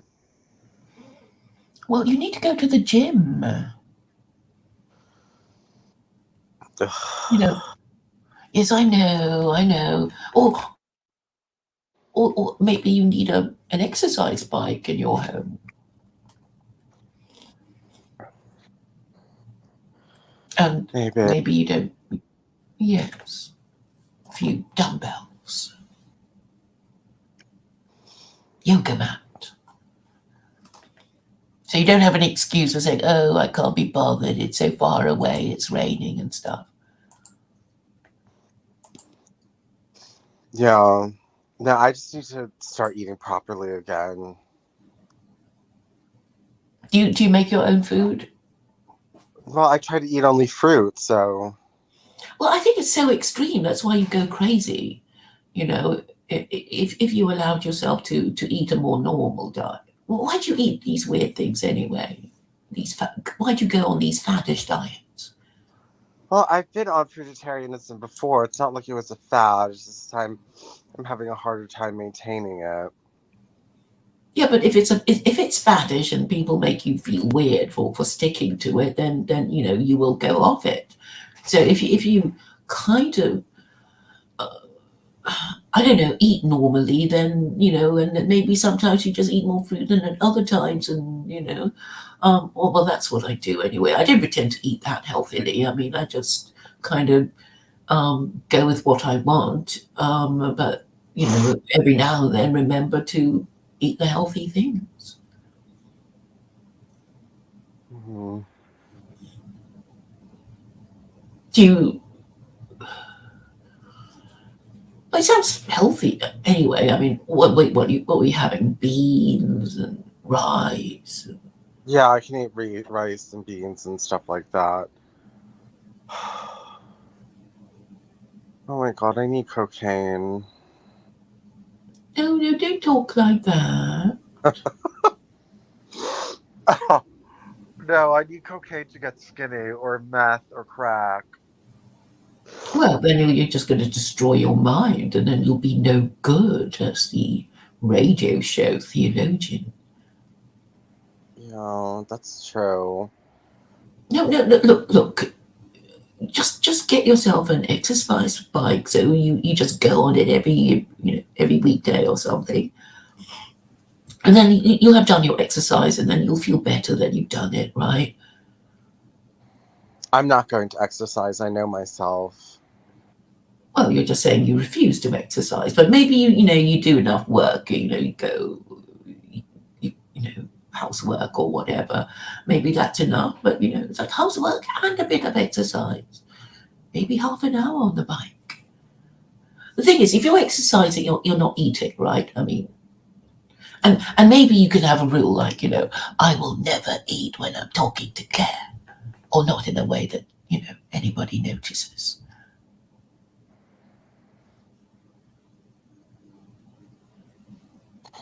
Hmm. Yeah. Yeah, you just do these little rules, rather than say, oh, I will never talk to Claire, or I will, never eat blah, blah, which would be very difficult to maintain. It's just finding a happy medium, so that you can indulge your vice without, completely going over the top and destroying yourself or getting fat.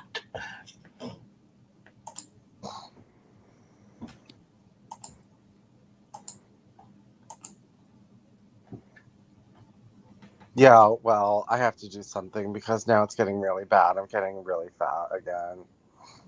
So I have to do something. Well, an exercise bike is not that costly. I mean, just make sure you get a reasonably good one, and which means that it's reasonably good to use, and it doesn't make too much noise and whatever. And then once you do it, you'll just feel better about yourself. And also, that you just make a rule of not eating. Not eating when you're streaming. Never eating when you're streaming. Well, I better be streaming all day and not eating. No. You can always, it's like, then you will find that you'll just have not eaten less. You will have eaten less, or you think, well, I've controlled myself, and then you'll just be proud of yourself that you managed to impose, and then of course there are all these things that we should do that we haven't done, and if we go through them list by list, then we will perhaps eventually become the successful person that we ought to become. I mean, I've got a big list of things to do. But, maybe. Hello? Claire, I can't hear you right now. Your voice is gone, Claire, just so you know.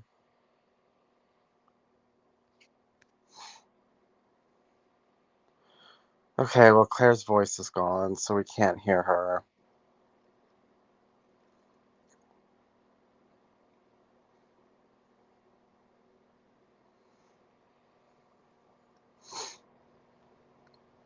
Oh, well. Yeah, We should just go and get the list. Where'd she go? She couldn't hear me? I don't know, she's gonna try to come back.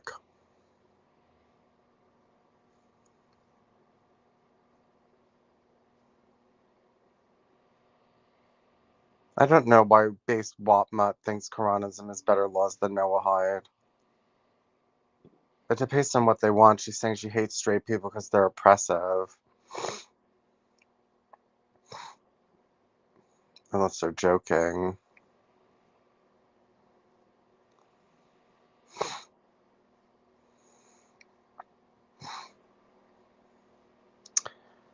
Well, there's 5 people listening now. I'm just waiting to see if Claire's going to come back, but we were talking about losing weight, and I got to lose weight, and I'm not doing a very good job at that at all. So I better get on that. I don't know where she went. I have to get on that. I'm feeling really depressed from getting overweight, and I'm not that overweight. Here she is. Hello? Hello. Okay, now we can hear you. We couldn't hear you for a while there. Mm-hmm, mm-hmm. But we were talking about me gaining weight and... But yes, exercise, it's important, and you're going to do it, and then you're going to get the job at the radio station, or you're going to try, and it'll be fun. It will tell you something, and you can talk about it. And you just have to clean up your act about a few things, and maybe renounce a few views. Which, why not, if it means getting the job, because, the job is important to, get you doing the thing you really want to do and that you're quite good at. And actually your accent is kind of cute. It will trigger a lot of people, and,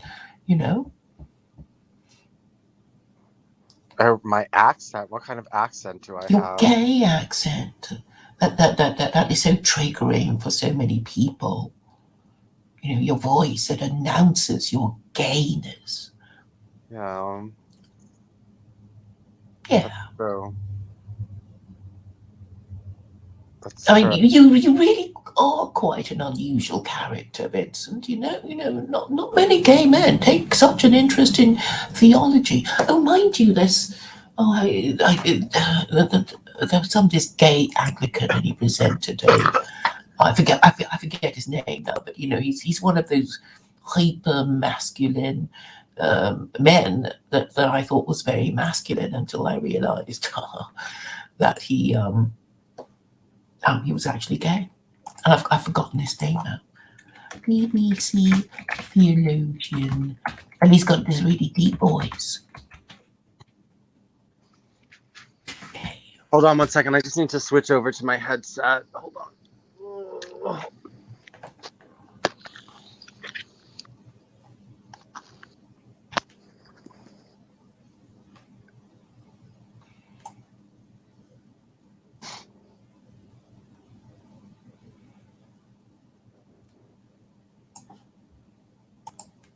Hello?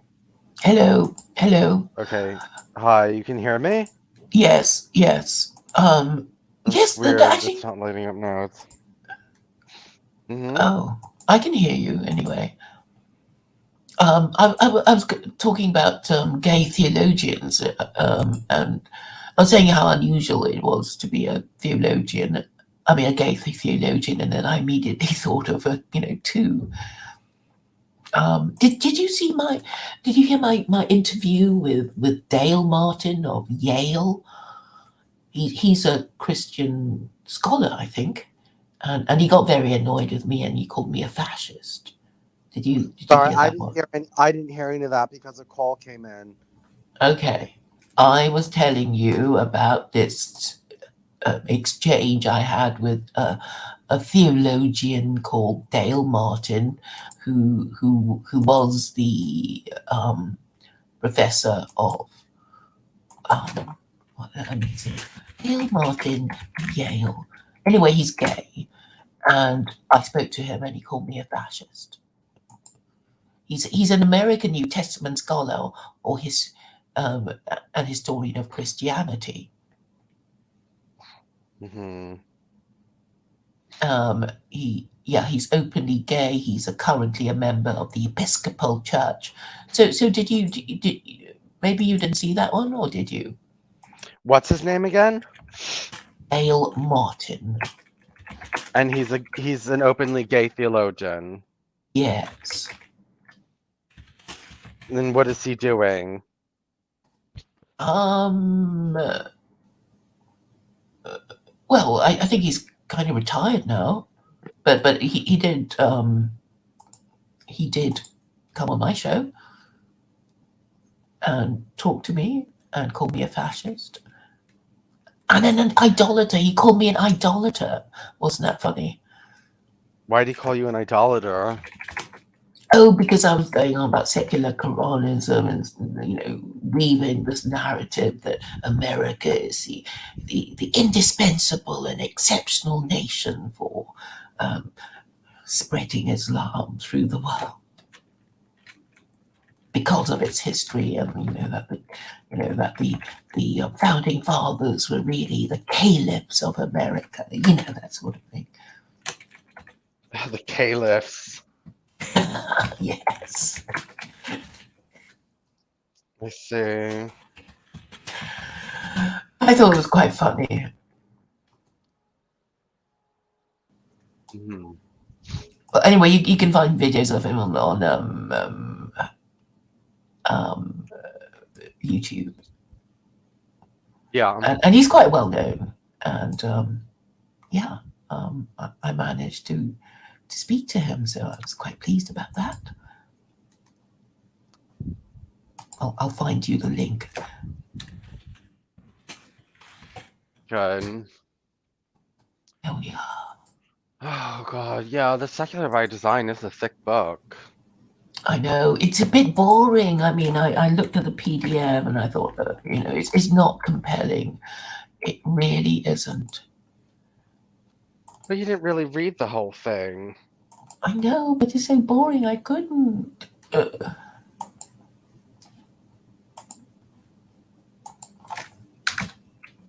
Well, we'll see what he has to say. I'm hoping this is something really good that I can use as my Mein Kampf,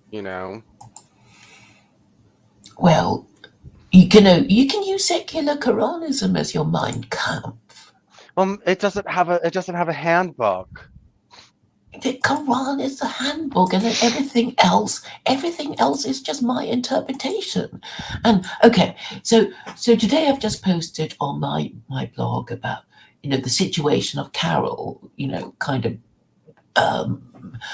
being a franchisee of secular Quranism, and she doesn't want to abolish no-fault divorce, and I'm saying you have to do it. I'm saying you have to be a one-party theocracy. She doesn't want to do it, and the other thing was that the 100 lashes thing, and she doesn't want to do it. And I'm saying, if you don't do it, it won't work. But all right, I can't do anything. It's, I'm not an American. You can only interpret it in the American way, or whatever Americans decide. And then there's you saying you're going to steal the idea. And I thought it'd be quite fun if you and Carol argue about the interpretation of it. I mean, I'm not that bothered because, obviously it's going to be, quite a few more Americans taking an interest in it and wanting to interpret it in a different way from you guys. Well, it sounds like there might be a lot of fighting in secular Quranism. Well, yes, and then the other little thing that I'm trying to explain to Americans is that, you mustn't worry about just having this Arab culture, because actually, if you look at it, all your 50 states of America, imagine if California had secular Quranism with Californian characteristics, compared to, the one with, I don't know, another state, Indiana or Kentucky or whatever. And obviously all these different states have a different culture and a different kind of people, and they'll do things in a slightly different way, but they would still, fit into, they would still be use the same skeleton, the same framework, so to speak. So there will be, enough variation to make people feel individual, and for, the different states to hold on to their statehood, but still, fit into the overall idea. secular Quranism. So this is something I'm anxious to, impose. I mean, to communicate to Americans. Of course, I can't impose anything. And there was Alex saying you can't just let anyone interpret secular Quranism in the way they want. And I'm saying, well, what can I do? What can I do about it?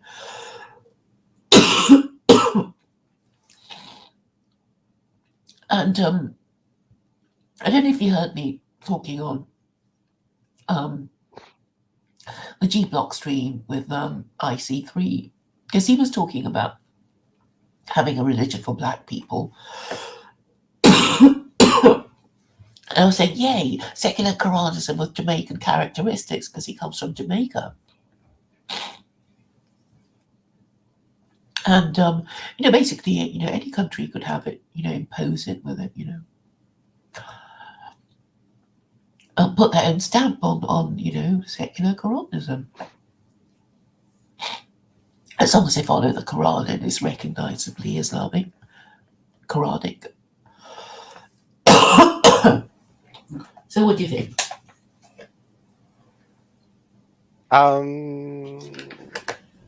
Well, you can promote my idea and your idea on top of it. Well, my idea is secular Quranism heavy, right? I mean, secular Quranism is secular Noahidism light. Yeah, I mean, you can say I'd like a radio show because I want Americans to have a think about whether they prefer secular Quranism or secular Noahidism. I mean, they might say, why do you want a job with us? What would be your contribution other than your gay accent and talking theology? What is so if you give them a purpose, they might even like it. Just trying to be helpful, giving you ideas about how you present yourself.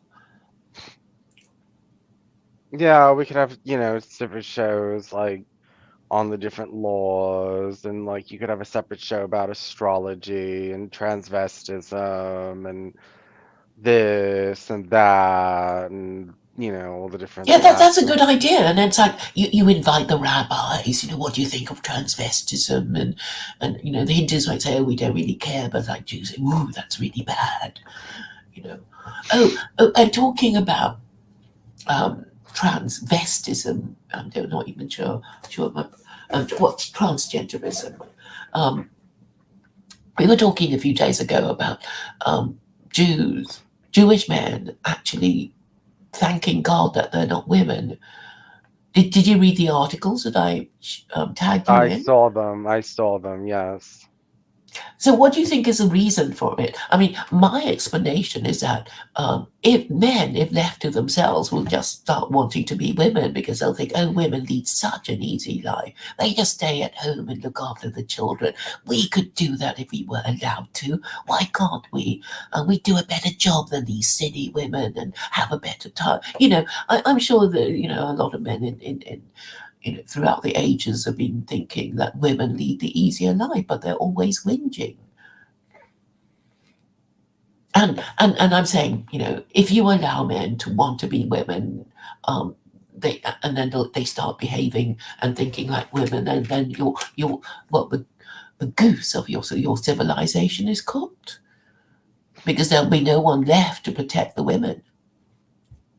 Which is kind of like what's happened, and then because the men think and behave like women, making themselves repulsive to women, and then the women will want to replace them with foreign men.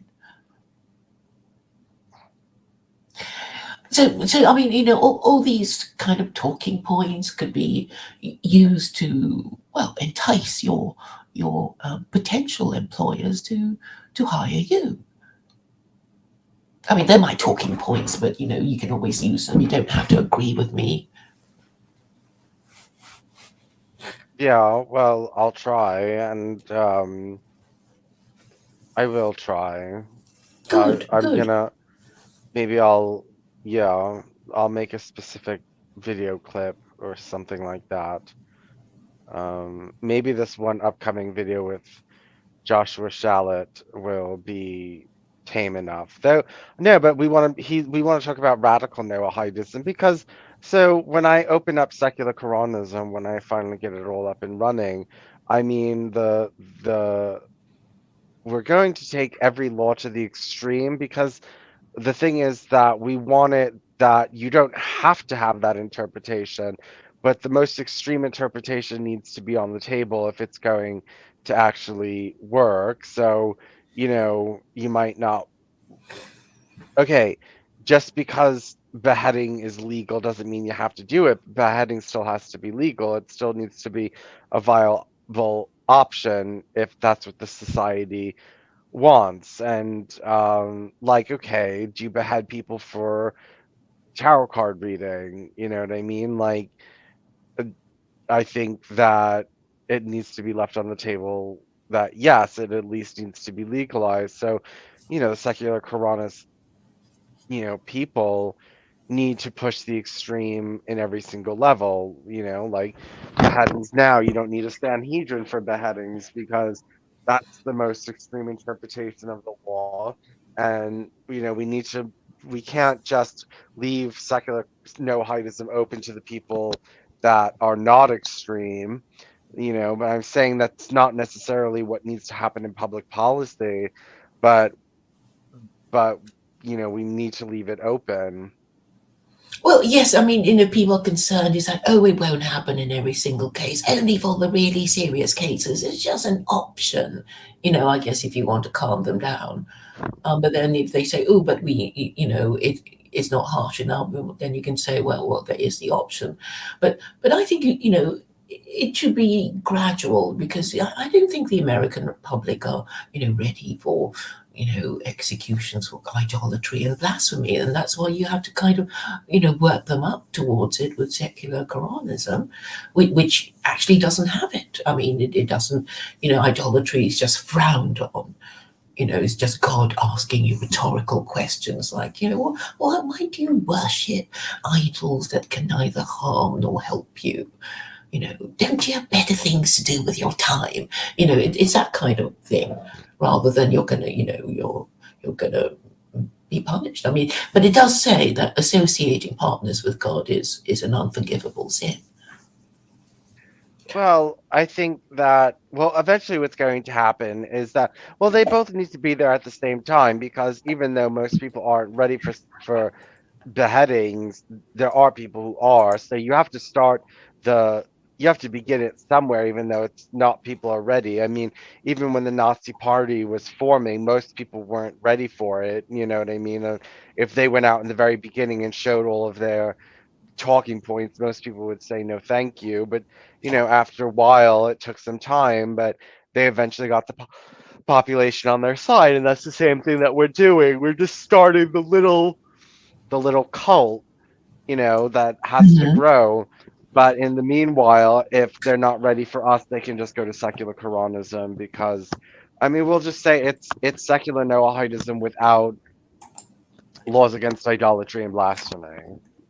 Very good, very good. Yes, that's a But great way also of we have to thinking. put there's rules against usury and political parties. Like we have our 7 Noahide laws, but your 7 laws are no political parties, no usury, no adultery, no murder, no theft. Is there any other no's that you can't do? I can't think of anything off the top of my head. So that's your 7 laws of secular Quranism. I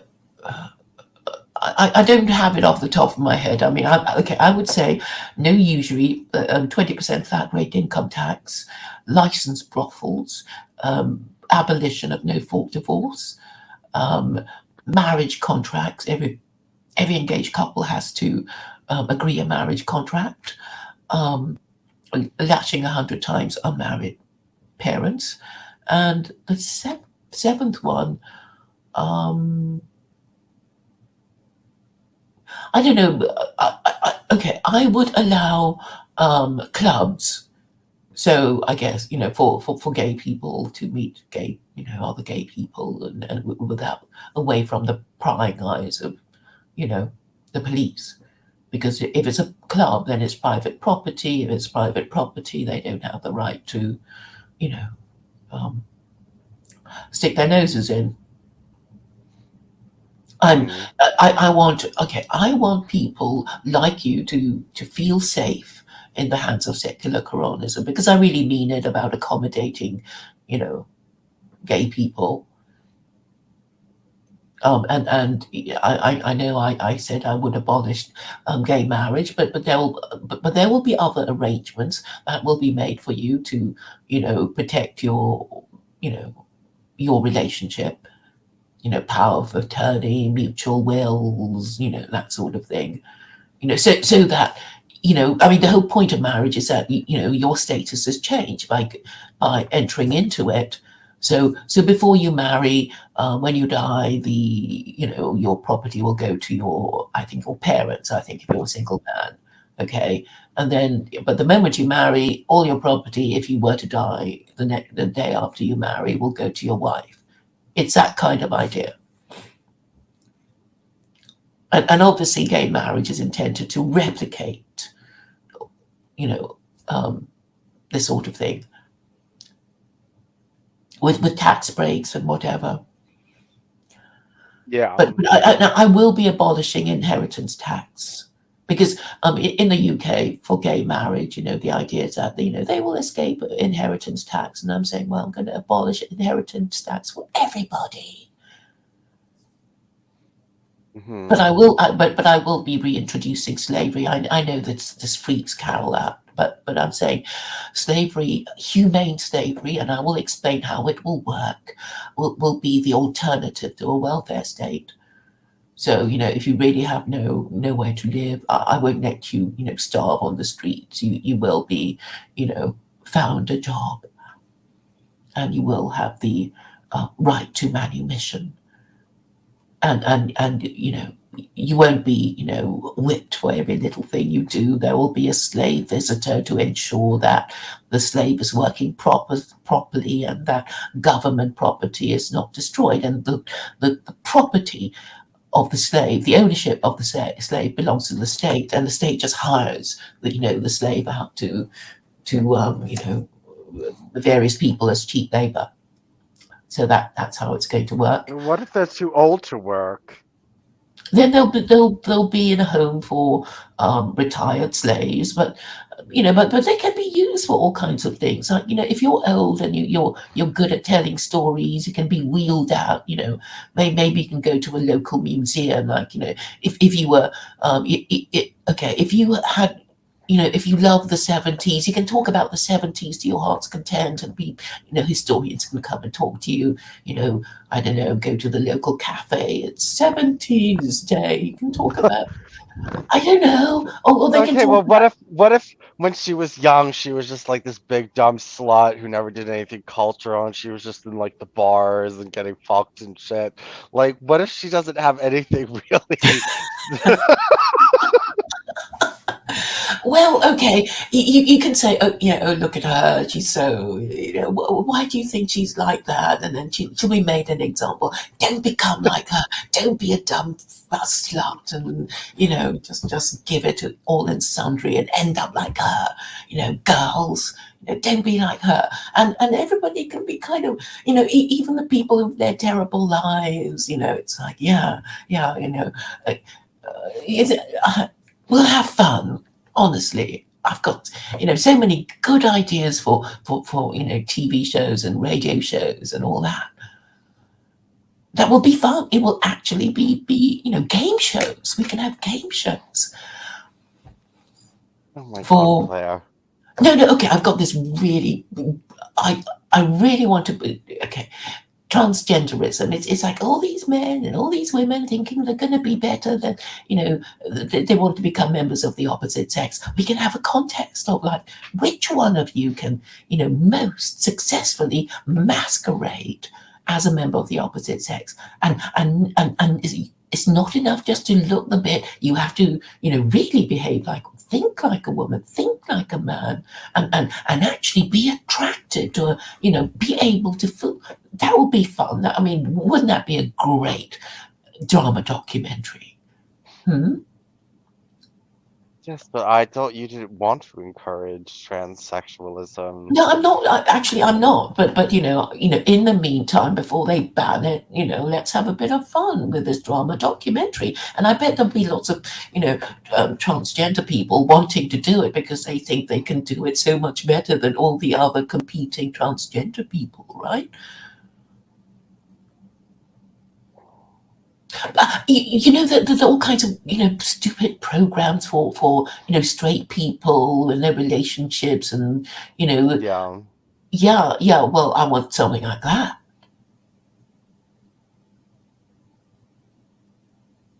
It will be fun. People will be interested. Well, I You're mean, laughing already. You're laughing already. well, it would be funny if these were, you're just, helping people down on their luck, and it's just a bunch of street urchins in the, you know, like I think, borderline schizophrenic homeless people, it's going to be interesting. Yeah. And okay, so my proposal of humane slavery, and it's like, you're not going to be abused. Somebody's going to check that you're not being abused, and then you have the slave visitor, and the slave visitor will have a look around to see that you're not being abused, but you're still working properly. And this is what I will offer. I will offer to be slave, under humane conditions, of course. And there will be a drama documentary of me being a slave for a month or a week or whatever. And of course it won't be picking cotton. It's just so silly. Everybody thinks, oh, a slave will be picking cotton. It's just so dumb. And you think of the Romans, it's like they had really quite educated slaves. They captured all these, Greek philosophers, and they nabbed them and made them teach their kids. Mm-hmm. Yeah, That's what they did. They made all these, elderly Greek philosophers carry the books of their, spoilt Roman brats, and meet them, I guess, pick them up from school and stuff, Mm-hmm. So it's not necessary. Think of it. You could be a slave banker, a slave doctor, a slave accountant, a slave actor. I suppose you could be a slave porn actor if you want to go that low. But, it doesn't have to be picking cotton. Yeah, but you might not have a choice. I mean, beggars can't be choosers. No, but the whole idea is that you have manumission, and obviously if the government were being sensible, it would just deploy you to a job that you actually have skills for, right? So if you became a slave banker, there's no point making you pick cotton, because you wouldn't be any good, and you might as well just do the thing that you can do, but as a slave. And basically, a slave is just somebody who works for free, just to have a roof over their head and to be fed. Because the alternative would be to starve on the streets.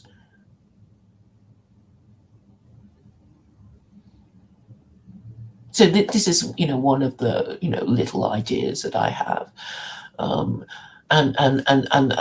another little one is the Sharia compliant live sex show, which means that the audience cannot be over 3. Because if there's a fourth witness, then you get into trouble and it becomes a sexual offense. But, under 4 witnesses, you're not in trouble.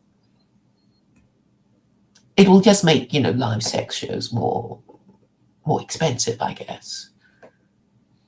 Mm-hmm. Because that's chapter 4, verse 15, saying, people, women in particular, women who are caught committing lewd acts with each other will be punished, but only if they're 4 reliable witnesses who saw them do it.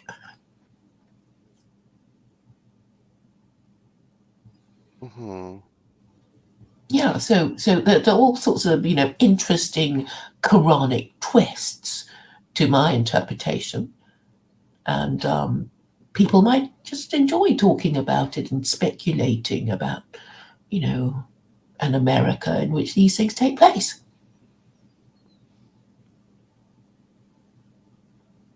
But what I'm pleased about is also that, you know, people I haven't spoken to in years, they just sort of pop up and say, oh, I thought about a new idea for secular coronism. Why don't you call it, you know, something else or whatever? It doesn't matter. You know, it's just that it's sort of nice when they pop up again and they remember what you said. Mhm. Yes, I just think that, I don't know. Yeah, I guess you're right. I mean, maybe if you went on this campaign to mainstream it, I don't know if people would be scared. I mean, once they understood what secular Coronism is, though, you know, the stuff about slavery and stuff, people might be like, whatever. But, you know, Well, they don't have to adopt it. It's just a suggestion. It's just a recommendation, you know.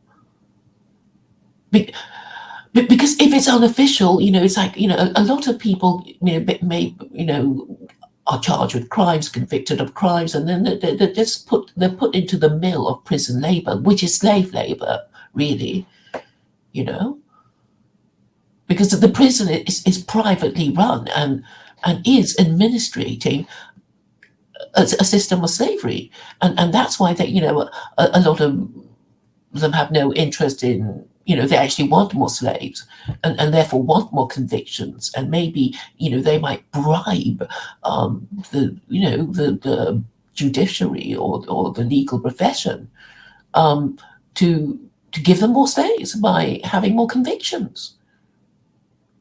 So you know, obviously it shouldn't be done like that. But you see, you know, these like Serco and, you know, all these other, you know, big companies that run private prisons, you know, they have a lot of clout because they have a lot of money and they can, you know, bribe the right people and they'll give them the result they want. But you do agree with me that, you know, once you're in the slave system, or once you're in prison, you know, they're going to say, well, you might as well work, you know. yeah, I know. I think in America that's illegal now, but I'm not sure. Yeah, but they don't call it slavery, obviously. You know, they call it, you know, it's like, oh, you know, it's just a prison system. Why shouldn't they work for a bit? You know, but they can punish the, you know, the person if they refuse, or, you know, whatever. Yeah, I mean, chain gangs. I mean, that is, you know, also slavery, and maybe conscription is also a kind of slavery. You know, all these unwilling men who never wanted to join the army, they, you know, they were just drafted to go and die in a war. I mean, transportation is also a form of slavery. I mean, this happened to the working classes of England. You know, when England found all those colonies, it's like, well, we have to people them. You know, what would, you know, how can we people them? We'll just charge a whole bunch of, you know, working class people with crimes, and then yeah, we round them up and transport them to Australia over a trumped up charge. Yeah, okay. And another one I'm reminded of, talking about the Navy, is basically, you know, taking the Queen's shilling. So there was this practice of government agents going to pubs and buying drinks for you know, men who might be suitable for well, joining the Navy, and basically they bought the guy a drink, and underneath the at the bottom of the mug of beer would be the Queen's shilling, and then he, you know, the poor guy would know that you know, he accepted the Queen's shilling, and the Queen says, now that I bought you a drink, you got to join my Navy. That's disgusting.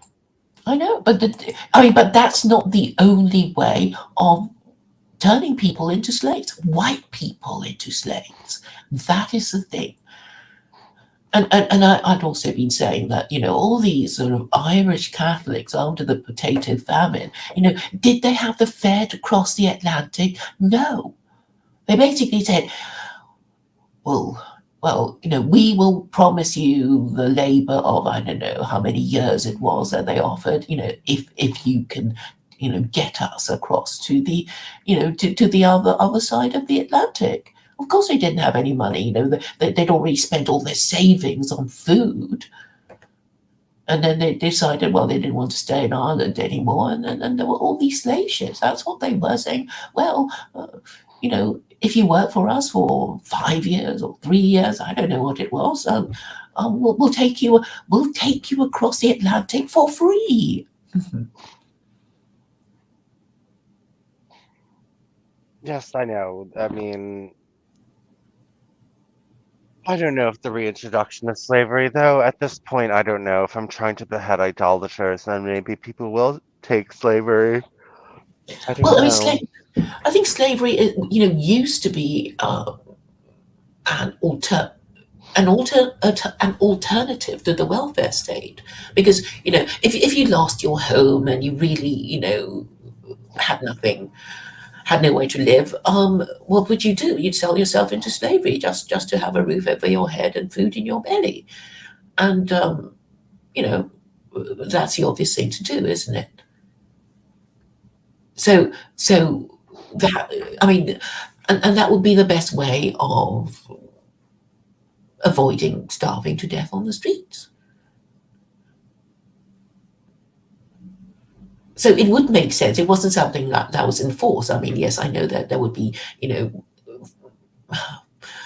I guess if a foreign army invaded your country and took you away as a slave, well, that would be, involuntary. But if you could sell yourself into slavery if that's what you wanted to do. And that would be, because there was no welfare state. I mean, that is the point I was trying to make. And then people complain about, all these sort of useless people, scroungers, taking money from the state and then not even working. And then the state would try and give them work to do to be worthy of whatever sum they get. And then they realize that having somebody there to make them work actually costs more than just paying them, and than just paying them. So I mean, I'm sure that's how UBI came about. Like, everybody's entitled if they apply, and we're not going to even bother checking, applying a means test to you now, because it's too expensive, or I don't know. And they think, if you're more easily controlled if you already have UBI. Yes, I think that's the idea anyway. So in a way, they're trying to enslave us. So it means that if they can withdraw any income support, if you've been a naughty person or something, then you might mind what you say or do.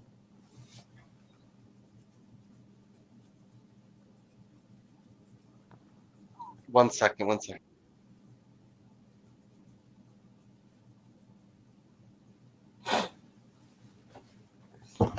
I think more people should be listening to our words of wisdom. But there are 3 people watching now.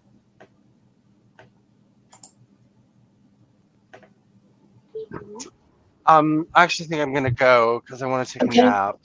All righty. All right, I'll talk to you again. Thank you for having me. Sure. Okay. Bye-bye. Bye.